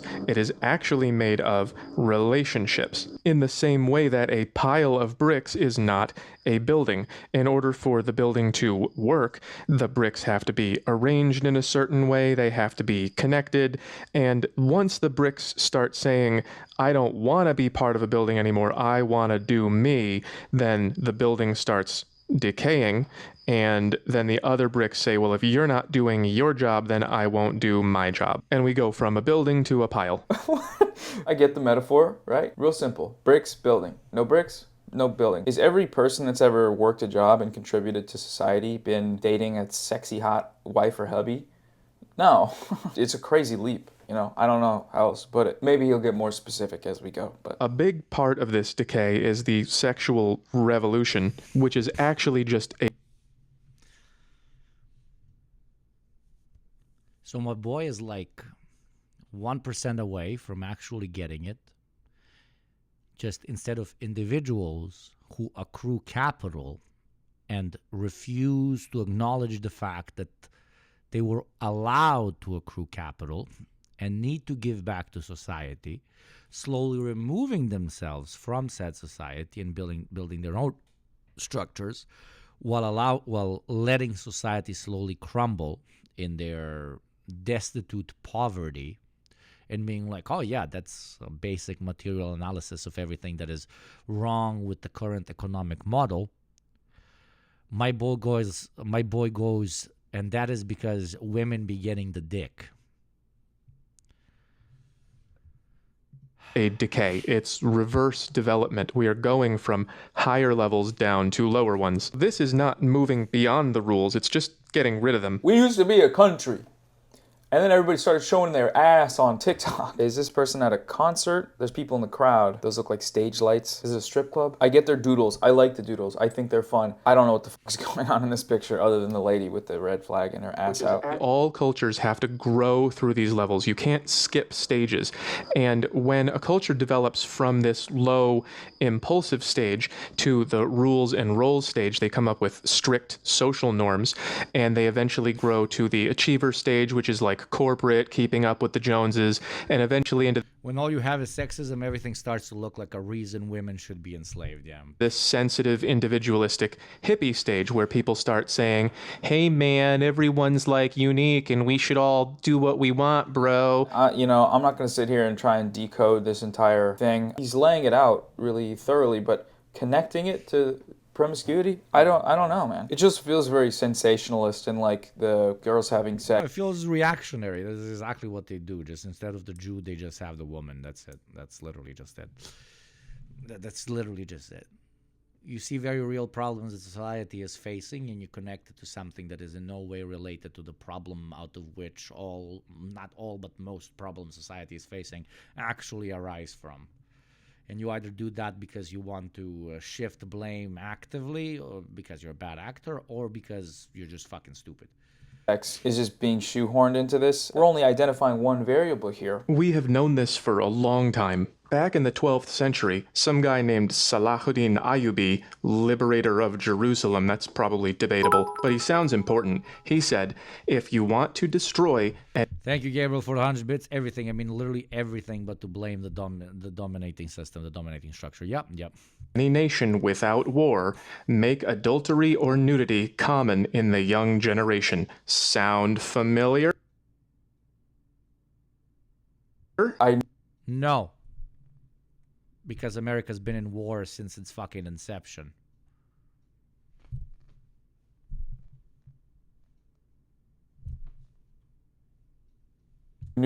Knew this quote was coming, man. I knew this quote was coming. This is what they pull out. They pull this one out every time some OnlyFans girl goes viral for doing a silly clip. Oh, see, this is what they were talking about, man. This is what they said. And now the shit's gonna burn down very soon. IUB shouldn't have put it past us that we'd still destroy society with war. Because that's, you know, who knows what's gonna happen. Could be nukes from Russia. It could be a puppy cosplay kink on your Instagram Reels timeline. Either of these things will do it. We just have to wait and find out. I just spoke to Rudyard Lynch of What If Alt Hist about this. Check out his channel. And he explained to me that history does not work like this. It's not, feminism was invented yesterday and now everyone's going to be happy forever. What if Alt Hist, of course. That is what feminists have always said, is that feminism will be everyone's happy, and then that's it. Feminists have famously been saying that. Bell Hooks, infinite feminism equals infinite happiness. Look it up. There's a narrative here that all feminists are telling everyone to just go suck regardless of the consequences, but that's very much not the case. There's a lot of different feminists and a lot of different feminist schools of thought, and many have been critical of sex positivity for a long time in a variety of ways. We just recently saw the Bumble ad campaign. In an attempt to get more women on the app, they said, hey, quit being a damn prude, all right? Celibacy isn't the answer. There's quite a bit of feminist backlash for something like that, because that's bad, you know? Horseshoe theorying sex positivity back into pressure, cultural stigma around your own choice to abstain from sex. Alice Capel did a great video on that. You should watch that. Recently read an essay from Farha Khalidi, Confessions of a Femcel, Why I'm a 24-Year-Old Female Virgin. It's a great article, and it's one of many critiques of the idea that everything about hookup culture is great and empowering and it's all good, which is the characterization Homath is applying to feminists and the sexual revolution. And it's a reduction. It's not actually true. Another example of this is the 4B movement happening in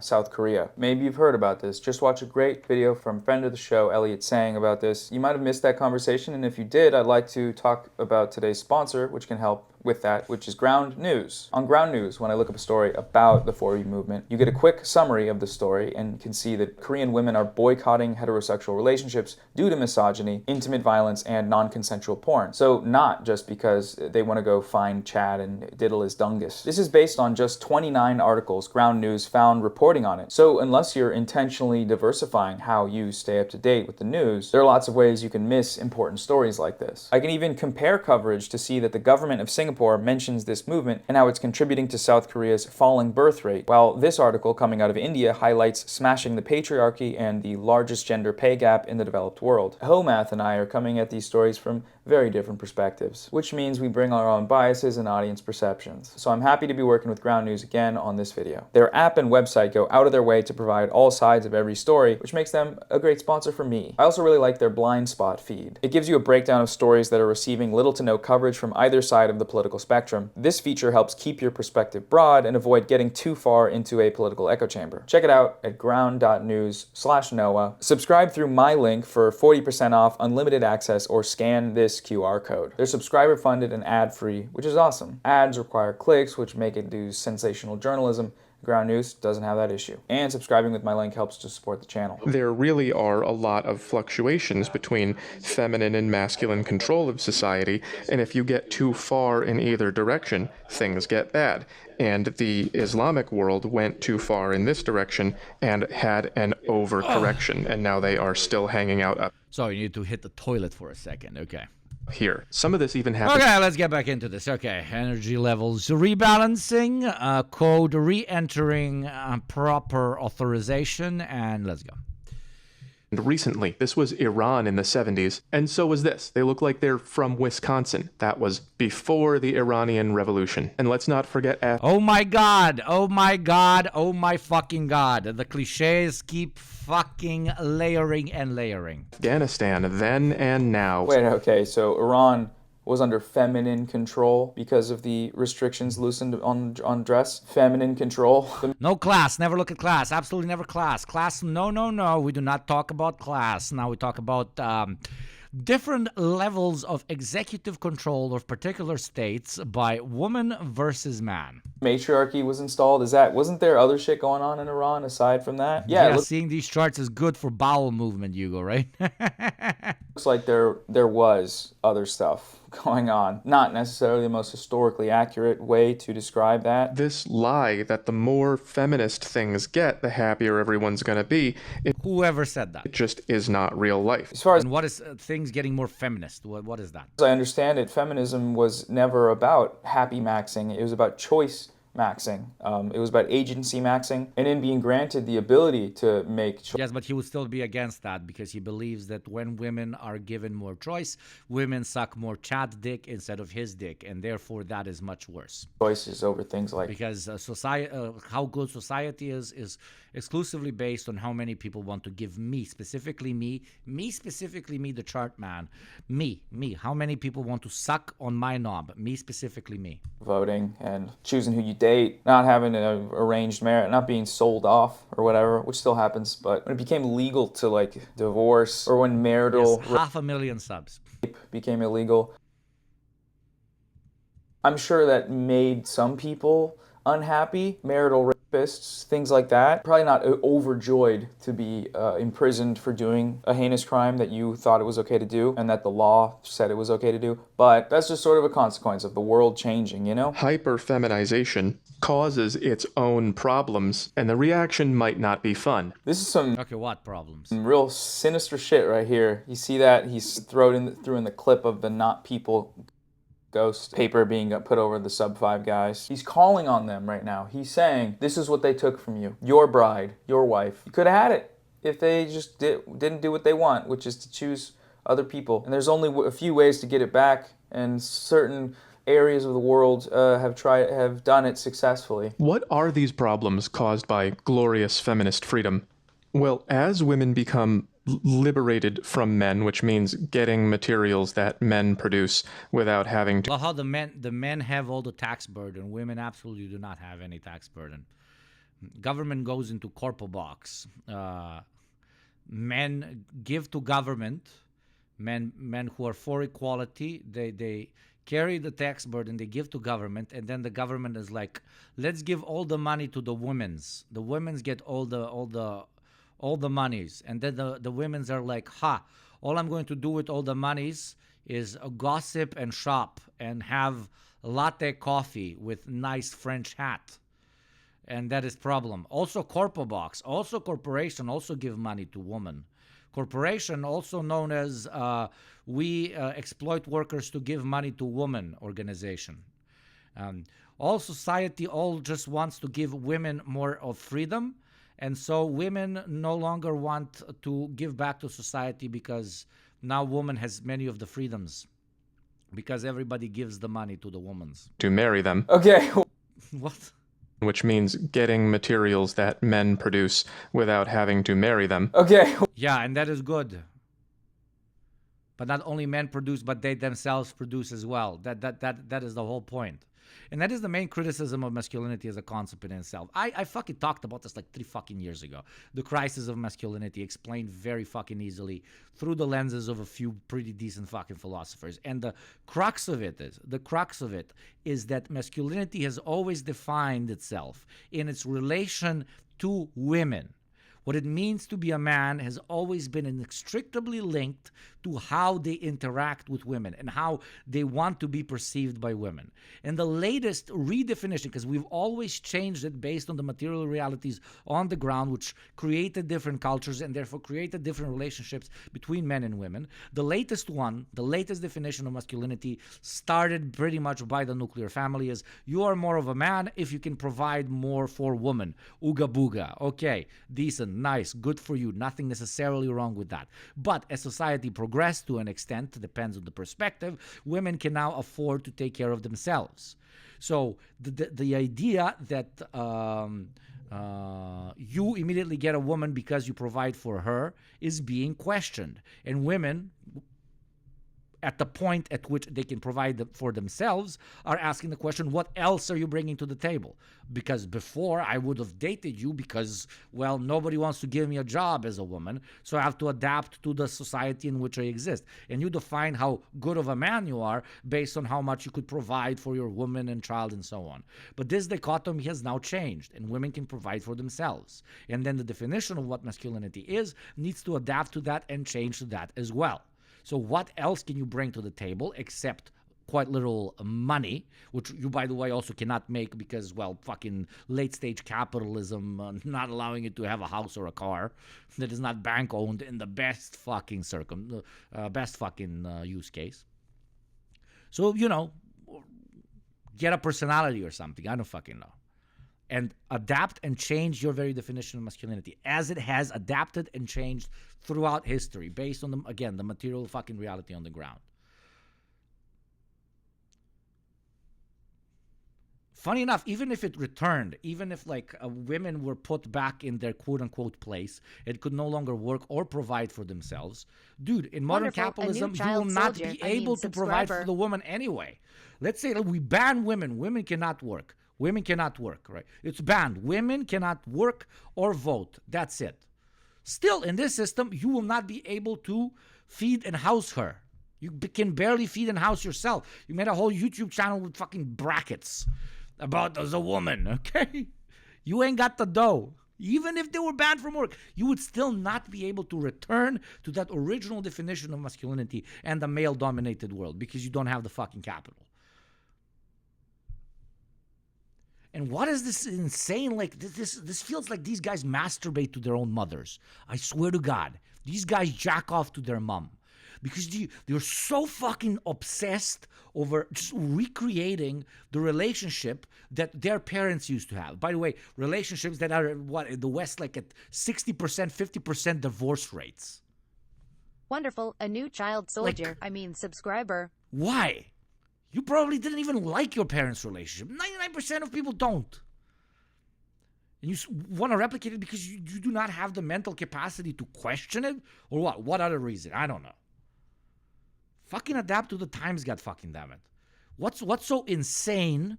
What's so insane? Genuinely, what's so insane about a woman saying, yo, now I can take care of myself financially. What else do you bring to the table? Thank you very much, Yana Gibashi, for the gifted sub. To the 2 gifted subs. 176 gifted subs. Fucking Yana, the biggest G up in this motherfucker. Thank you. Yugopnik, it seems these nut jobs look at the past with some thick rose-colored glasses. They're so obsessed about the past and think everything was so stable. Here, farm my land and go to war if you think you're so manly. Yeah, but that's exactly. But like, if you want to expand that to a more systematic analysis, that's always what the reactionaries do.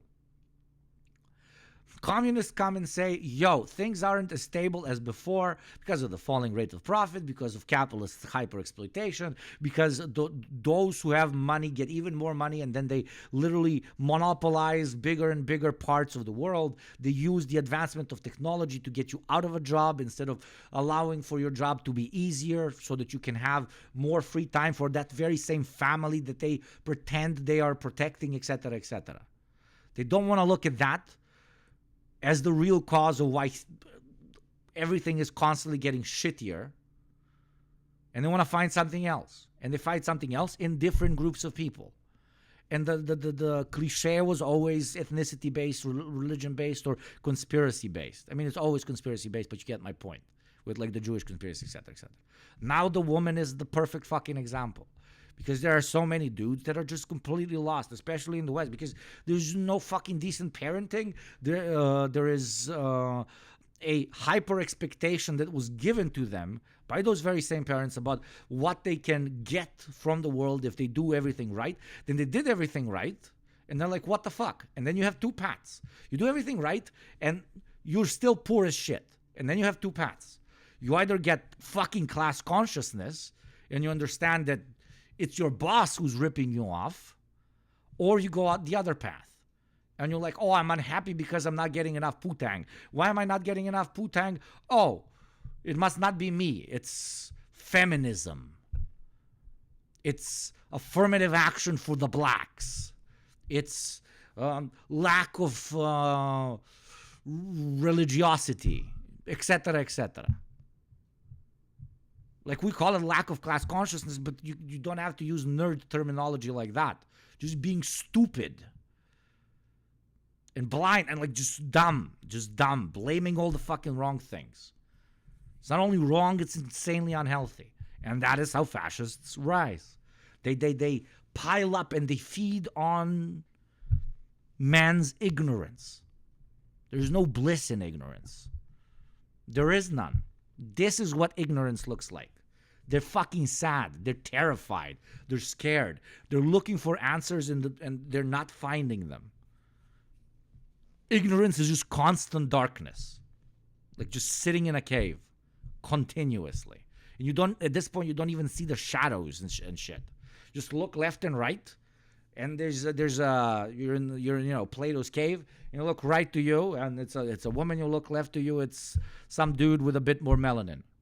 And you're like, why the fuck are we in the cave? And then you either start stabbing the one on the left or on the right, because it's the only thing you can see. The small, insignificant differences between man and his surrounding, not the way he relates to the actual fucking cave walls.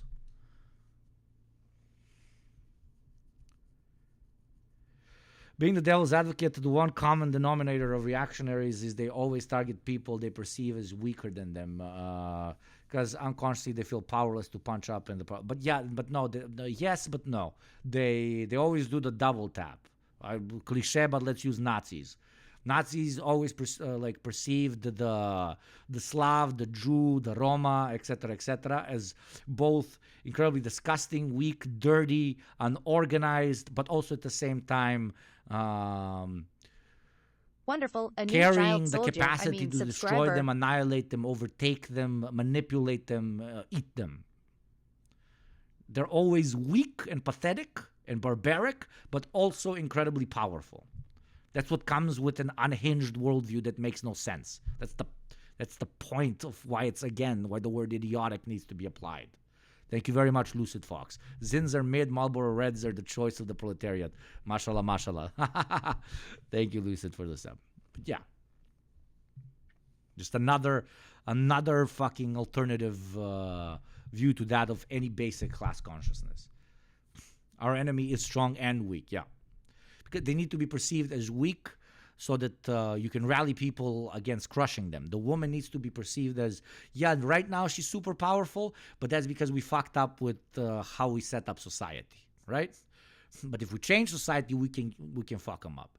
They're both too powerful because they're denying you sex, but they're also weak because they're the weaker sex, and who are they to choose who they fuck? I'm supposed to choose who they fuck.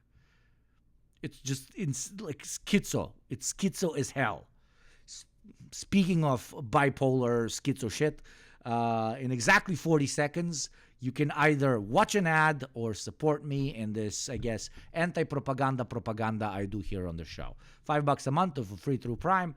Get it or gift it to someone else. The choice is yours. Thank you very much for even considering supporting the show. The ad will play in 30 seconds. What are you talking about? Dude, I love this fucking guy. Israel does the same, saying they are strong and will easily win, while also saying everyone is Hamas. Yeah, this has been written fucking millennia ago. It's self-reproduces. I love Wowmao. If you're watching, you're my favorite YouTube. Self-reproduces because you will always have people with no fucking class consciousness in a society completely built around you not having one. Channel. I'm subscribed. I'll join the Patreon. What the fuck is going on? Women be shopping, men be working, carrying the tax burden. Is it willing ignorance, though? There was a conscious defunding of education in the past decade, which turned into reactionary indoctrination in addition to politicians legitimizing stupidity. Yes, sure, there can be conscious defunding and a conscious push towards it, but you like in a system that always has to go through points of crisis. I'm not saying that there wasn't any conscious push towards making people dumber and dumber and dumber and therefore more and more reactionary. But even if there wasn't, that is what eventually happens, because these systems go through constant moments of crisis. So in these crises, people have to come and explain away why they are happening. And reactionaries explain it the way this guy is explaining it, right? While class conscious analysts explain it in a different way, as we're doing here in this show. So sure, there is like a conscious push towards creating the real version of idiocracy or whatever. But even if there wasn't some grand conspiracy by the current status quo and the powers to be, etc., that just organically will happen because of moments of crisis, which, repeat, that is the very key to understanding the basic Marxist premise that underlines the reason why, to an extent, revolution of any sort must enter a society when the class dichotomy can no longer be addressed. And it either goes into socialism or barbarism. What is this referencing, like divorce court law and like alimony and things? Why is the money going into the corporation and being given to her with there's no tax burden? Are you saying women don't pay taxes? What the fuck does this mean? The IRS did just start a new tax bracket. It's girl taxes and boy taxes. And boy taxes makes you look like this, and girl taxes make you look like this. Women experience a greater... No, he's like, girls not pay tax. In that specific picture, he's like, girl not pay tax. And boy taxes makes you look like this, and girl taxes make you look like this. Women experience... No tax for girl. You are born women. Women no pay tax. Women be shopping. Like, women, man be working and be paying tax. Women just be shopping. Government-funded shopping dropped, okay? Experience a greater ability to choose, and they no longer have to settle for someone who is exactly on her level. Women become more free to pursue somebody who might have a full dance card and might not be interested in anything long term. I gotta circle back to this idea that what the fuck is he talking? Women what the no fuck longer is... have to like this. Women experience a greater ability to choose, and they no longer have to settle for someone who is exactly on her level. Women become more free to pursue somebody who... But what is level? What is level? What is the 1 to 10? Where here does this personal taste apply? Where here does personality apply? Why again? The fascist, the one thing that you always need to remember, that is the key, the absolute key of fascist indoctrination, fascist mentality, the obsession with hierarchy, the absolute obsession with it.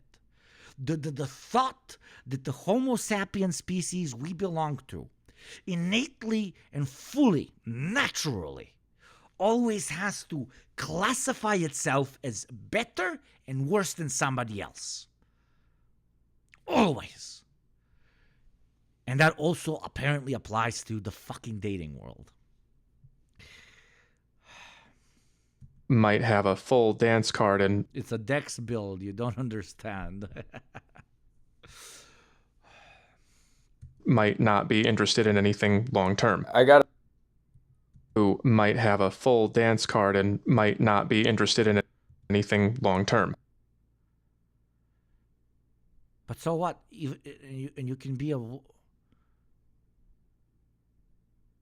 Why is the woman that is a 10 just only exclusively dating the 10 guy, but he also fucks other people? What, like women who are 10s don't like experiment a bit before dedicating themselves to a full-time relationship? I got to circle back to this idea that, about what do you want to do about it? Women can choose now, and they're choosing, according to you, these guys that are breaking their heart over and over, these chads, and then they're getting sad, and then they're never dating. So what do? You restrict the choice? Say, well, I know better, actually, I know what will make you happy, and that's dating me. You're taking a shower without me? And also women bad because they date the chads that dump them, so they stop dating. So, quote-unquote, normal guys can no longer get a girl. But when guys who also get heartbroken and then don't date, they're not the problem. It's only when the woman gets heartbroken and she doesn't date that is the problem. Because Wonderful, a new child soldier, subscriber. We have to listen to a guy when he says that he's heartbroken and all the women are the same, etc., etc. But when a woman does the same thing, it destroys society. Thank you very much, the Maltese leftist, for the gifted sub. More Gunnar soldiers for a great Israeli army. Thank you, brother. You're settling down, without me. This matches the results we get from dating apps. Women seem not to be very interested in most. Soldier, I mean subscriber. And thank you to another child soldier, DMT Entropy, for fucking 6 months. You big G. Somebody's laying pipe, and that's DMT Entropy. Men. Result. Yeah. You're settling down without me. This matches the results we get from dating apps. Women seem not to be very interested in. Oh yeah, dating apps. The fucking taking intricate interhuman experiences and translating them into market logic of choosing based on the most basic aspects of what it is to be a human, which is just the aesthetic and an edgy bio quote. Let's use data from those spaces, literally the most toxic spaces, to explain away relationships between men and women. Fucking great work. Great fucking work. Hugo, I love you. I love you too, my beautiful child soldier. This matches the results we get from dating apps. Women seem not to be. I disagree. Like, beauty is subjective, and I like women, so I'm biased. But I do think that the women in relationships are very often prettier than the guys they date. I know this is a dumb take. No, you can think that people are prettier or not. Dude, the point of being with someone is if you like them, like how they look, like how they treat you, like their personality, most importantly, like how they make you feel. There is a lot more at play than just, like, looks are one of the I don't know, fucking 1,500 categories of what a person cares about when choosing another person. For some, it's a very big category. For some, it's a much smaller category. Hyperfixation on this is just, it's called insecurity. That's sorry. That adjusted all obviously to, well, we generally as a society, let's be honest here, just consider women to be like the prettier human, right, than men. So yeah, always it's gonna look like she's dating down aesthetically, but that's just because, as for some reason, we've chosen to define the woman as the prettier gender or whatever. Be very interested in most men, at least not until women get to know those men. This more equitable style of pairing off is what happens in tight-knit communities. But those tight-knit communities come from living at this level. What if the tight-knit community says that what's right is sucking and fucking? I'm familiar with some communities like that, and when you say equitable pairing, it means a very different thing to that group of people. It means that this image isn't just a chart, it's what it looks like when all 20 of them get together in a room and start spraying bust at each other. This statistic, it gets floated around in the manosphere a lot, but it's not really telling the full story. While the ways that genders rate each other in terms of attractiveness are different, men keep it a buck, women be lying and shopping. The discrepancy is sort of counterbalanced by the fact that women are more likely to swipe on and match with men that they believe are lower in attractiveness, substantially less than men are. Women are willing to give that guy a chance. Women get more swipes, matches, and messages on dating. Thank you, Magooms. Happy 6 months. Happy 6 months to you too, my beautiful, beautiful fucking veteran child soldier. Apps, despite the fact that men are more likely to use paid versions of the apps. Here are 3 factors to consider. First, there are just more men than women on the apps. In some of the data I've seen, it's like a 2-to-1 ratio. Even if men and women were equally picky, women would get more attention. In musical chairs, there are more sitters than seats, and so of course, the seats get more matches. Second, men and women are not equally picky. Humans are mammals, and male mammals, in most genera, are typically less selective about who they mate with compared to female mammals, because the risk-to-reward ratio is lower for males than females, who, if they make a bad choice, are pregnant with that bad choice. Men are mostly, in this way, normal, boring male mammals, less choosy than their female counterparts. Third, and finally, dating apps are mostly about swiping photos, right? Yeah. They're mostly about physical attractiveness. And across research, including accidentally in my own data, men generally rate women as more physically attractive than women rate men. Part of this is probably due to that last fact, right? Less risk, more reward. But part of this is just that women put more... Women also just take more care of themselves, in large part perpetuated and pressured by society. Men are more accepted in their quote-unquote raw form. And every day, makeup plays a role too. Yeah, makeup is the perfect example of perceived female beauty and perceived male beauty, okay? Ain't nobody expecting us to paint our faces every fucking morning and night, okay? Effort into their faces, including accidentally in my own data, men generally rate women as more physically attractive than women rate men. Part of this is probably due to that last fact, right? Less risk, more reward. But part of this is just that women put more effort into their physical appearance. So women are more selective to begin with, the apps are mostly dudes, and the game is mostly about looks, and women look better. How much does that make up for the discrepancy? I'm not entirely sure, but leaving that out completely, you're putting your foot on the scale a little bit, I think. People no longer form or remain in these stable and equitable relationships because there's no social or cultural pressure to do so. It takes a village. They just... Good!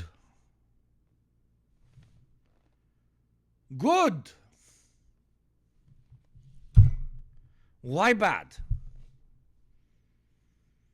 You basically said people are now choosing, they have more choice in who they choose to be in a relationship with because there's less societal pressure making them stay in the relationship. Why is increased societal pressure to stay in a relationship a good thing? I thought freedom-based is eagle sounds in background. Is it freedom-based? Fuck. Go, I'm not happy, because everyone's going to be not happy at some point in a relationship, and you need something to keep you together. Without that, people just bail out into this mess. Where does this idea come from that nobody would have an issue with someone just leaving their partner for like no reason? You know, where does that come from? I'm a blue pill enjoyer, okay, but I still think that's wrong and fucked up, and I'm sure probably most of my blue pill viewers would say similarly. But thank you very much, Warden Sign, bro. You're so well lit, Pog. You're also Pog. Thank you kindly, my beautiful child soldier. That's different from saying that there should be cultural enforcements around the ability for someone to leave their partner. Men who are very high in demand will often sleep with women who are not very high in demand, and it just doesn't work the other way around. Like, Taylor Swift is not out here picking up guys who work at McDonald's. You never know, though. You never know, dude. Yeah, sorry. Pre-watched. It still happens. Thank you very much, Alex in italics, for the gifted sub. Thank you very kindly for giving me another child soldier that is based. Do you? You know, I used to go to McDonald's, and when I'd go, I saw some Travis Kelce looking motherfuckers working the fryers. Anything's possible. There's one truth here, which is that men are more willing to go down on the looks rating in terms of for casual sex and hookups. That's another cheeky foot on the scale moment there, is that the guy who works at McDonald's, that's meant as a, oh, you're lower on the status tail. But what if he's sexy as fuck? Like Travis Kelce. That's why I made that joke, because Travis Kelce's a handsome guy. Travis, you're watching this? Think you're a handsome guy. But that's where the idea of hypergamy, girls are always trying to go higher up, kind of falls apart, because working at McDonald's is down on the ladder, but there's other directions you could go, and attractiveness is one of them. So promiscuity is bad because it means... Also, has this man ever seen like extremely poor, very good looking couples? Like, I know some people that are like down on their fucking luck. But my boy is chiseled as shit, and she carrying some fucking curve up in that motherfucker, okay? Has he never seen good-looking poor people? Some very good-looking poor people, and they interdate. And then there's some very good-looking poor and wealthier people that interdate. And yes, including richer woman, poorer guy. It's like half of my friend list. My dudes are kind of like, they really upscale, if you know what I mean. But this dude never saw the outside. Yeah. I mean, the amount of time it takes to fucking write this, I doubt he has. What I want. And doing what you want means that nobody has any say over whether or not you stay in your marriage but you. Yeah, based great. Obviously, you should take a lot of things into account when deciding whether you should stay in a relationship or not. The amount of time you spent with that person, the bond you've created, how they treated you back before you were absolutely nobody. If you raised your position in the hierarchy of capitalism through time, and now more people are jumping at you, while that person liked you even when you were the most based, no DLC, fucking vanilla version of yourself. the question you need to ask yourself whether you perceive relationships more as a long-term partnership of mutual support, or if you perceive relationships as a way to get as much emotional gratuity out of the current moment as possible. There's no like correct answer here.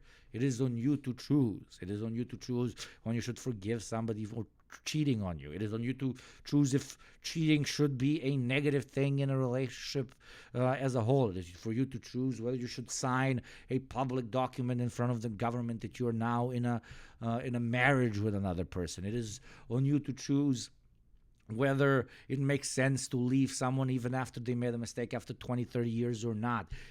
Like, there is no fucking right way to do it. And that's the fucking beauty. You want to find a person that has the same perspective on what they want out of a relationship. And then you click because you have the same perspective on what you want and what you can give. And that is called a healthy relationship. With the same goals, same perspectives, at least similar. It can never be same, of course. And then adapting to those and helping each other out and being there for each other, etc., etc. Like, this is fucking, like, do you not have parents? Do you not have parents? You don't need a YouTube guy like Noah or a fucking Twitch guy like myself telling you this. There is no such thing as somebody who's, like, hotness is, like, 100% in the eye of the beholder. Like 100%. Should not be looking for somebody who society defines as a great partner for you. You should be looking for somebody who is great for you. Okay?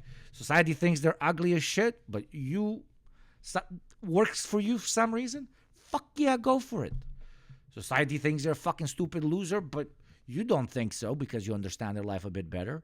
Fucking go for it. Like, that's the whole point. That's why, like, breakups should not be taken personally, because they're arguably the healthiest thing that can happen if the relationship had no future to begin with. So you don't waste time. Just find somebody you're compatible with. Not somebody who is on the same scale as you when it comes to the perception of society. I am a 6.5. How can I date a 7.5? I must uplift myself in the marketplace of relationships. You'll just be unhappy. Like, that's what you'll get. You'll be unhappy. I'm in a almost 5-year relationship, yeah. Probably marry, have kids, all the fucking things. Probably if some of her friends look at me, they're like, what the fuck are you doing? Probably some of my friends look at her, they're like, what the fuck are you doing? From the outside, might even look unhinged, makes no sense. To us, it's absolutely perfect because it fucking fits. Because the glove fucking fits. Because we're compatible.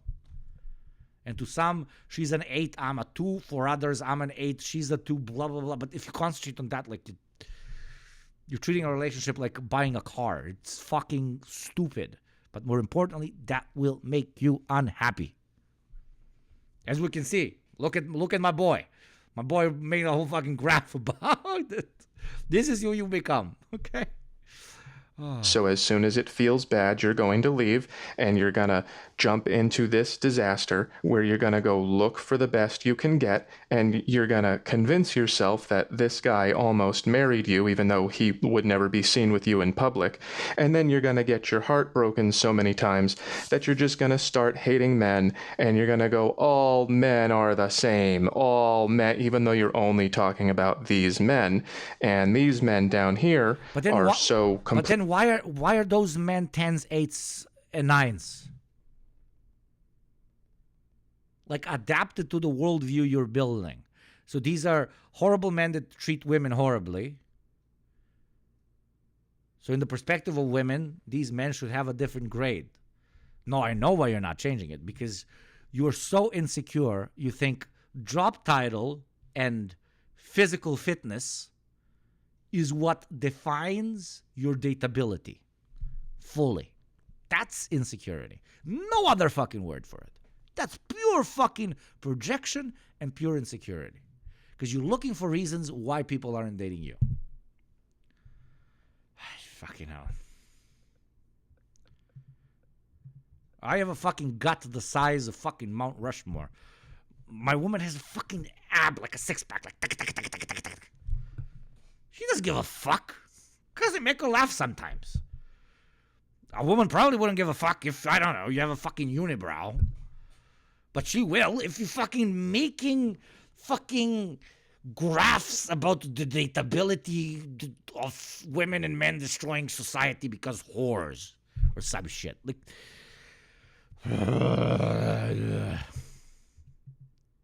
completely detached from society and hopeless that they don't have any reason to contribute to society at all. And then everything falls apart because nobody is building. Building what? That last one was a perfect little minute-long run of kind of sums up the video. I feel like these are the ones where it's hard to know if I even need to like go into like deep. I am a 6 from the neck up and a 3 from the neck down, which makes me a 9 by my calculations. Hell yeah, brother, or sister, or envy. And probably according to some person's calculations, you are a 9, and that's the person you're supposed to find. The whole point is just find somebody who considers you a 10.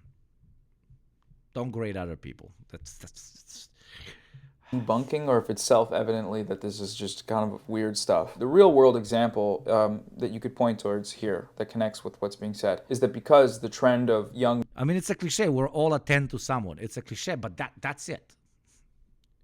That's the truth. You're supposed to find someone you're compatible with. And you will be a 10 to them. You will be a 10 to them.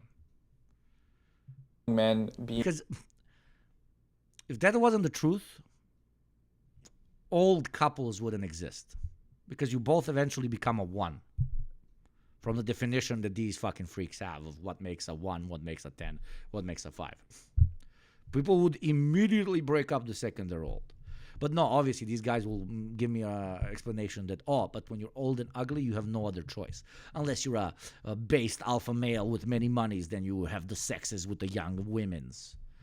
But of course, they're not going to talk about that like as a negative either. It's only when women get to choose, and not when men get wealthier and then leave their wives and then date younger women, right? But they will talk about younger women dating older men. Wonderful. Because the older men soldier. have money. Subscriber. For some reason, it's always, even though both of the genders do similar things, sometimes arguably literally the same shit to each other for different, again, reasons. But for some reason, we always hyper-focus on what the woman does. Eh? Whoa.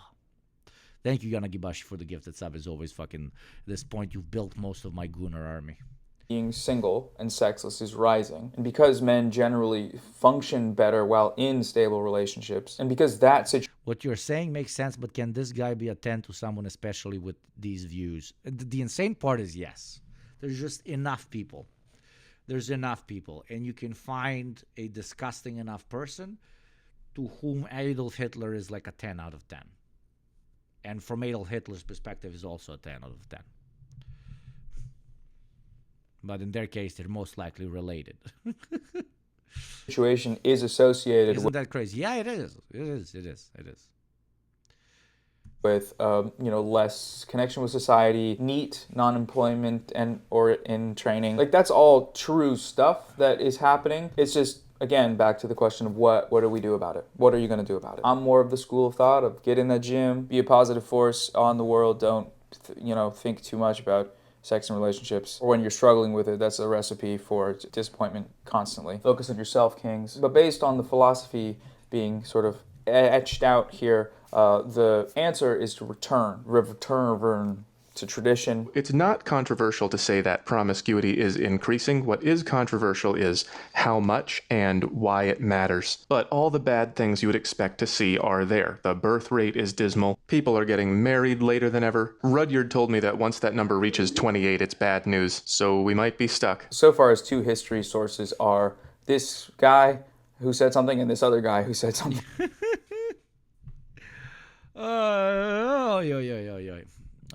I don't feel bad about these guys. That's my favorite part about this. Thank you very much, Death of Atari, for the sub. Welcome, my beautiful child soldier. Thank you for continuing the sub. Not only did he say something, he said it was bad news. Compelling case. He's making a compelling case. He's right. It isn't controversial. Gabriel, 100 bits. Thank you very much. It's because we're poor, yes, brother.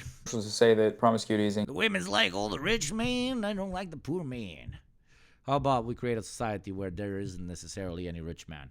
Fuck that communist shit. I want a fucking woman right now in my basement. increasing. The first question, though, isn't why that's bad. In order to postulate on the relative badness or goodness, it needs to be a controlled experiment. The shit he's talking about, there's so many fucking variables too, right? This is just classic correlation equals causation. The increase in single motherhood is not good for children. We've known that for a long time. And psychiatric medication rates are spiking amid ongoing uncertainty. Again, I'm pretty certain that it is the breakdown of society. That little foot, Hellmouth, you love Psychiatrics in single... So many fucking variables too, right? This is just classic correlation equals causation. The increase in single motherhood is not good for children. We've known that for a long time. And psychiatric medication rates are spiking amid ongoing uncertainty. Again, I'm pretty certain that it is the breakdown of society. That little foot, Hellmouth, you love putting it on the scale, man. The psychiatric medication spike, look at the date range. Weeks of the year of 2020. What could be happening during the weeks of the year of 2020? Yeah. Anything? Everyone was having a lot of sex, right? Everyone was sucking and fucking. Yeah, I remember that. Classic case of that. All right, so I've been begging for a solution for this whole video, and it appears we may have stumbled upon it at the end. Let's listen. So what is the solution? Well, we have to get away from this model where people do what feels good in the moment and back to this model where people make decisions that are good for them and the long term and good for their communities. It's me, me, me. That's what's killing us. Now, on the other hand, China has actually increased its marriage rate for the first time in 9 years. Oh my God, is the solution dangest communism? Is that the true solution? Was Xi Jinping right all along? Is class consciousness equals more women's to breed? How did they manage that? Well, the government has been campaigning to promote marriage. What does that look like? Well, I'm not sure, but I know what it doesn't look like. Oh, God. It's perfect, man. It's perfect. Nothing can be... What this guy is arguing for while ignoring class consciousness is to further force dating into its own class system. Sixes date sixes and stay in their lane. To an extent, right? The guy is so cucked that he, like, even, again, in this wrong idea of people being gradable from 1 to 10, but even in this worldview of his, he is unable to think that he can date up. Like, so eternally cucked and cursed. Be advocated for on the internet without it having to be in contrast with a TikTok of someone saying some dumb shit. Me ignoring every guy because I'm loyal to my ex. That's just someone saying something crazy. The destruction of society is, it's a pretty serious problem, I would say. So you'd think solutions would be high on the priority list, but not for Hellmouth here. And that's okay, right? If you want to outline the problem and just see where people take it, that's fine. But that's my question, is where do you take it? If you want to promote marriage, start a fucking marriage promotion YouTube channel. Vote in people that you think will promote trad values. Also, just a little caveat, but that statistic about marriage rates in China is actually it doesn't even have to be trad values. Like, pitch marriage good because of this, but also say, if marriage not for you, then okay, good, whatever. Chips good, also nachos good. I can talk about how nachos really good without shit talking chips. And the only reason why I talk why nachos very good is because of reasons why nachos good. Not because of reasons why nachos better than chips, because it's very stupid, it's very monkey ooga booga logic to compare chips to nachos, because that makes no fucking sense. If one prefers chips, they should fuck around with their chips. I prefer nachos, and I don't want to introduce nachos to the chips people. I want to introduce to people who've never heard of nachos in the first place. If marriage good for me and marriage good for you, God bless marriage based. If not for you, God bless based as well. Why person cannot think this way? This man go see somebody eat vanilla in park, but he eat chocolate. Proceeds to stab man with vanilla and say, I now save society from collapse because too much vanilla consume. Back in 1955, consumption of chocolate was very high, and we were also, on average, Wonderful, very a new happy. child soldier. Subscriber. I make this correlation now when I do genocide on all vanilla eating peoples, because I create correlation between high consumption of chocky versus low consumption of vanilla. I am very smart. Like that is the logic. God fucking damn it. Thank you very much, Hell Furrow Hildies, for the sub for 6 months. Jesus Christ, you fucking legends. But you get my point. Like it's you can. Also, I've been in a relationship for 13 years. I don't have any interest in being legally married, but apparently I'm a degenerate for not wanting a government contract involved in my sex life. Exactly. Yeah. Not for you, God bless based. For you, God bless based. Choices. Choice is bad, apparently. And also, if I make choice, no, you have to make same choice as well. That is also called what? Say it with me, chat. When you do something in life, and then you have to make everybody else do it. Come on, chat. What is that? Insecurity. Yes, very good.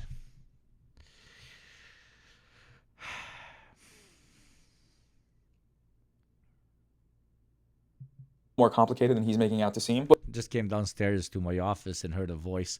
Clicked on Discord thinking that it was something left over from last night, and I remembered I left Twitch open when I heard child soldiers.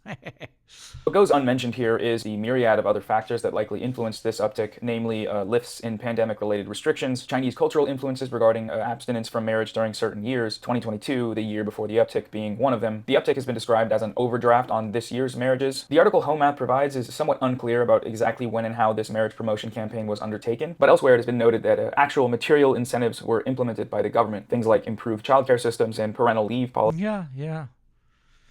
But of course, this guy isn't going to promote that. He's just going to promote women sucking less dick. Fuck. Xi Jinping didn't get up on the podium and say, no more. Is the time-mode correlation equals causality? Up here in the north, in the summer, ice cream sales go up and people drowning go up, so ice cream causes drowning, yes. One-night stands, you little perverts.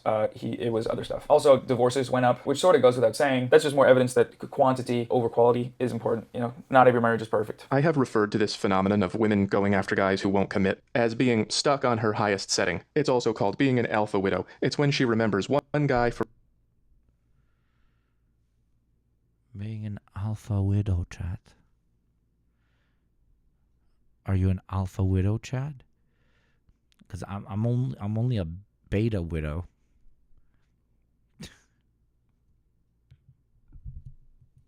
Or, you know, not every marriage is perfect. I have referred to this phenomenon of women going after guys who won't commit as being stuck on her highest setting. It's also called being an alpha widow. It's when she remembers one guy forever who no one else can ever measure up to, and she dreams of being with him even though he's not coming back. Cultivating that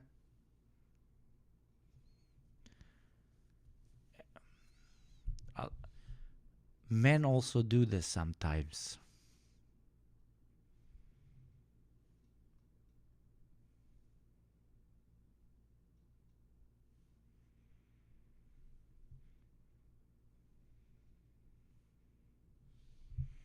attitude is central to this collapse. Alpha widow? Oh, fuck. I love you. I love you. Ladies, are you all stuck on your highest setting? Oh, yeah. That's just someone not being over their ex, which is just a thing people do. Straight up. Yeah, it's just... And it takes a while and then you get off. Like, being in a long-term relationship and then ending it is like getting off crack. Like, literally, it's compared to that. So... Ay, bote kurats. Like, only a person that's never been in a messy, or like toxic breakup can say shit like alpha widow, okay? My boy has never been loved, man.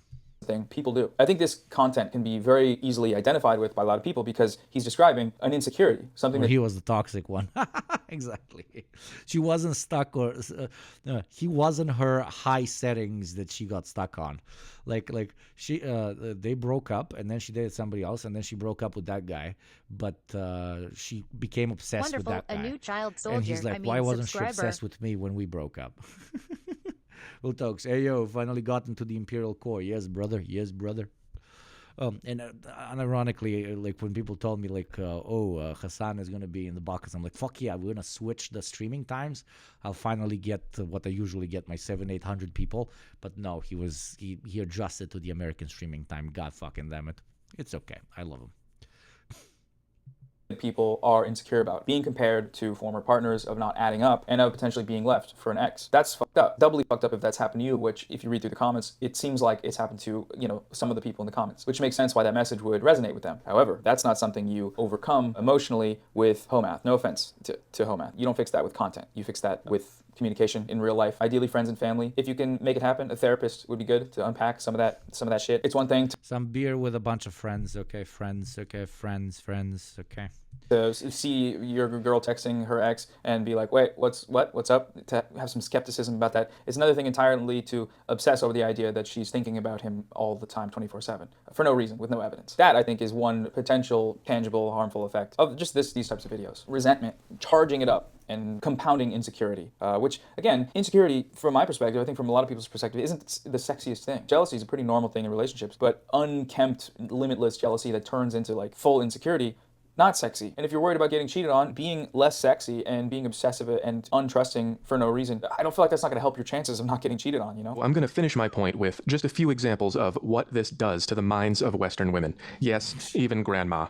These are all just TikToks that I collected over time. They were all very popular. This is what women are saying to each other. Yes, here we are. These TikToks say a lot about society. It's just anecdotes, It's just some legendary anecdotes. Don't take it with a grain of salt, except they did have millions of views. So statistically, yeah, that doesn't mean shit, man. That's the whole point of it being anecdotes and not statistics. It doesn't matter how big unless the number is like 3 billion. I actually don't know what the number. What did grandma do? Goddammit. Would need to be. That's not how stats work. Western women.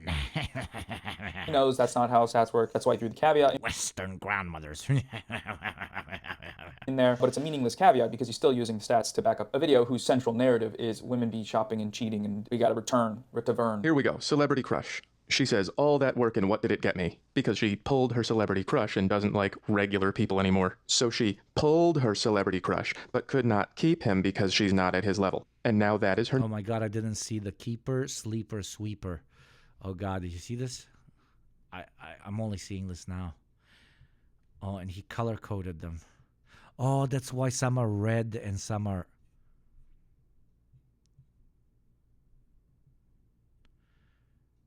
This person is like in the... This person needs help. Pulled her celebrity crush, but could not keep him because she's not at his level. And now that is her new highest setting. He's all she can think about, and normal guys don't do it anymore. Yeah, if I was getting...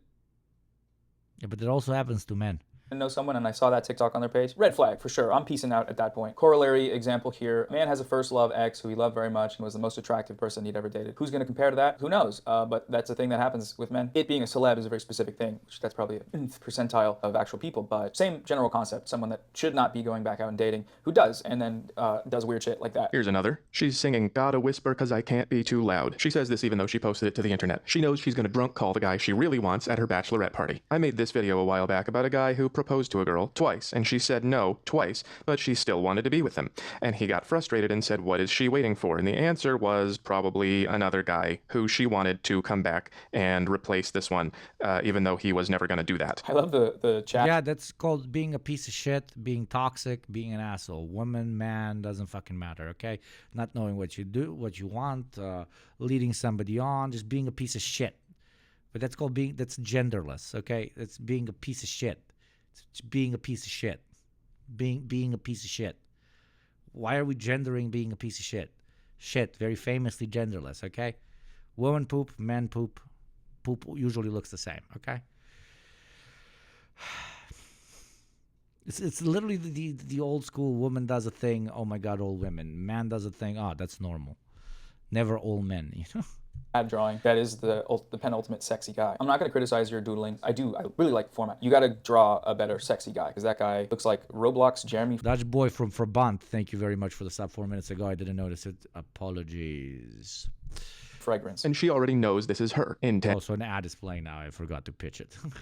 And years at her bachelorette party. That's like a really fucked up type of person. Unanimous. There's no one that looks at that and says, yes, Yes, girl, go do that shit. Doesn't matter how many likes that TikTok has. It's an echo chamber of social media that's people being insane freaks, which you can find for any time. Let's look up some shit right now. Yeah, here's a video with 2.5 million views that says, when someone shows interest in me, but I only want my ex. That's a guy not being over his ex to the point that it affects his dating. Not as heinous as leaving at the altar. That's like the fucking worst thing you could do. But it's the same thing about a guy being not over his ex. Me, because I'm gonna still go back to my ex no matter what they do. That's a guy not over his ex. It's always my favorite ex over anybody. That's another guy not over his ex. I ain't never letting go. These videos all have a lot of views, millions. But no, alpha widows. That's the only type of thing. And it's reinforced by this evidence that I have of a TikToker saying some fucked up shit. Here's a girl who has to say goodbye to her type because she wants to be treated like a princess. So in order to get out of this area and into this area, she knows she has to settle for less. Oh my god, what is this chart? Holy shit. Oh yeah, I remember this. This is a chart he made for attractiveness stages. I like these, man. I think they're really fun. Keeper, sleeper, sweeper. The girls one has different stuff of ratings of Prince Charming down to situationship, down to mid to bad. Here's another marriage one. She's planning to leave a man at the altar if her old buddy comes back. A lot of times these things are posted sort of with pride, right? But a lot of times it's like, it's a self-evidently fucked up thing, and I'm admitting to it because it's like self-deprecating almost. It's like, I'm pathetic. I'm a piece of shit. I don't know if that's how Yeah, and it's clickbait, dude. It's just modern clickbait. TikTok clickbait. Like, it's person meant it. But because you know that people are gonna lose their shit on the fucking post that's and comment, and then it's gonna go up in the algorithm. They don't even have basic media literacy. That's the best fucking part. I see that shit all the time. Everyone in the comments like, literally me, and I hate myself for it. This one's harsh. Something she's not ashamed of is, she will always choose her ex-situationship over anyone that thinks they have me. That is brutal. She would drive 2 hours to see him and can't commit to a good guy because of him. Yeah, extremely toxic human being that is digging a deeper and deeper hole for herself, and that sucks, and I feel sad for her, like, very not based, but, like, get over him, blah, blah, blah, but women bad because TikTok? Should be ashamed of that. Imagine getting this upset over a clearly inflammatory TikTok that has 1,000 comments. You already know whatever he said here, whatever he yelled about how she should be ashamed, was yelled at her 1,000 times because that's a thing to say. Like, anyone that goes to date this person and sees that post is out of there. I feel like that's like so wild, you know? Let's speed this up. On my way to engagement party, thinking of my ex, running back to a man who hurt her before. Ha ha ha ha ha, wee! How could the known player have played me too? I'm so shocked. Forcing herself to go out with a good guy while waiting for the toxic one. Oh, wow. I'm learning so much here about society. Anytime someone brings up TikToks to tell you something about society, that person is not, no offense, that's not a very smart point to make. I know why he's doing it though. It's because he has these TikToks built up and he needs to really hit home for the guys that are insecure, that are bought into the previous notion of society. It worked. This will work. It's clever rhetorically. It's just so fucking stupid. And in case you're hoping they grow out of it, just read that. And in case you're gonna say not all women are like that, I love my guesses and feelings. May I refer you to the movie Titanic? No fucking way. In case you're worried. May I refer you to the movie Titanic? The famous documentary, live shot, reality TV show of everything that happened just as it. This is there's no way, man. This guy is some super edgy, like leftist that is, I don't know, building a list of incels so that they can arrest them. About my lack of statistical data here, consult a movie. If you haven't seen Titanic, here's a timeline. It's about an old lady on her deathbed who had a long, full life with kids, grandkids, marriage, all the stuff. And all that she can talk about is this guy's just fucking idiot.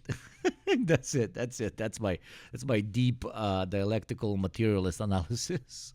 Boy is a fucking cretin, okay?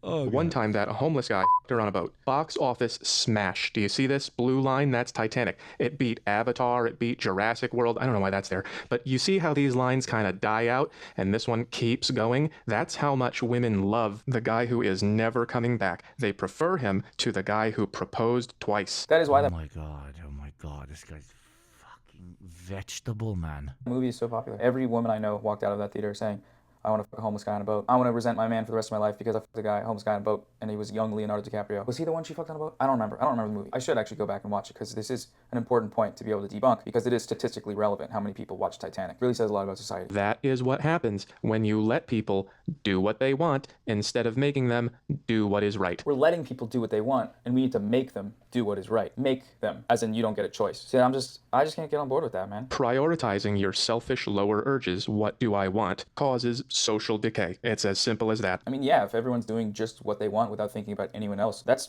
inherently social decay. The video starts with society's done, man.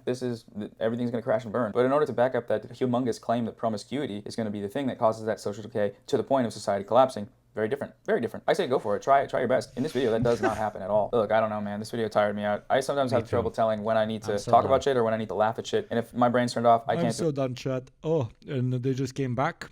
Thank you very much to all my followers, to all my subs, especially my beautiful child soldiers, without whom I would not be able to do any of this. If you are still here and you have not clicked the follow button, you have absolutely no excuse. And most importantly, thank you very, very, very, very much to my legendary mods. I will see you one more time while I'm in the U.S. for sure, because I don't want to lose touch with you, beautiful, beautiful child soldiers, baby. Yes, I just said I don't want to lose touch with children at the very base, Yugopnik. Anyways, I'm not going to raid anybody today because I'm in America and I am adopting the American lifestyle of pure 100% selfishness. I piss on the graves of everybody else. Anyways, do join the Discord channel and do join, more importantly, Instagram Yugopnik to follow my crazy little adventures outside of the recording studio. If you want to watch highlights, it's Yugopnik Live on YouTube. I repeat, it's Yugopnik Live on YouTube. The Discord link you have in chat right now. We are like 4,000 people strong, and that's the best way for you to keep up with when I'm streaming.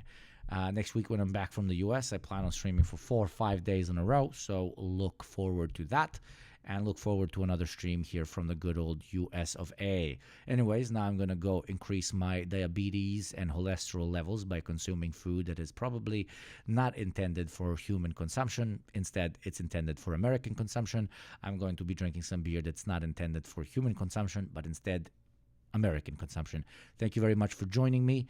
I hope I survive this. Let's go get school shooted up. Let's go get cop violence on. Let's go get different diseases from food that is not intended for human consumption.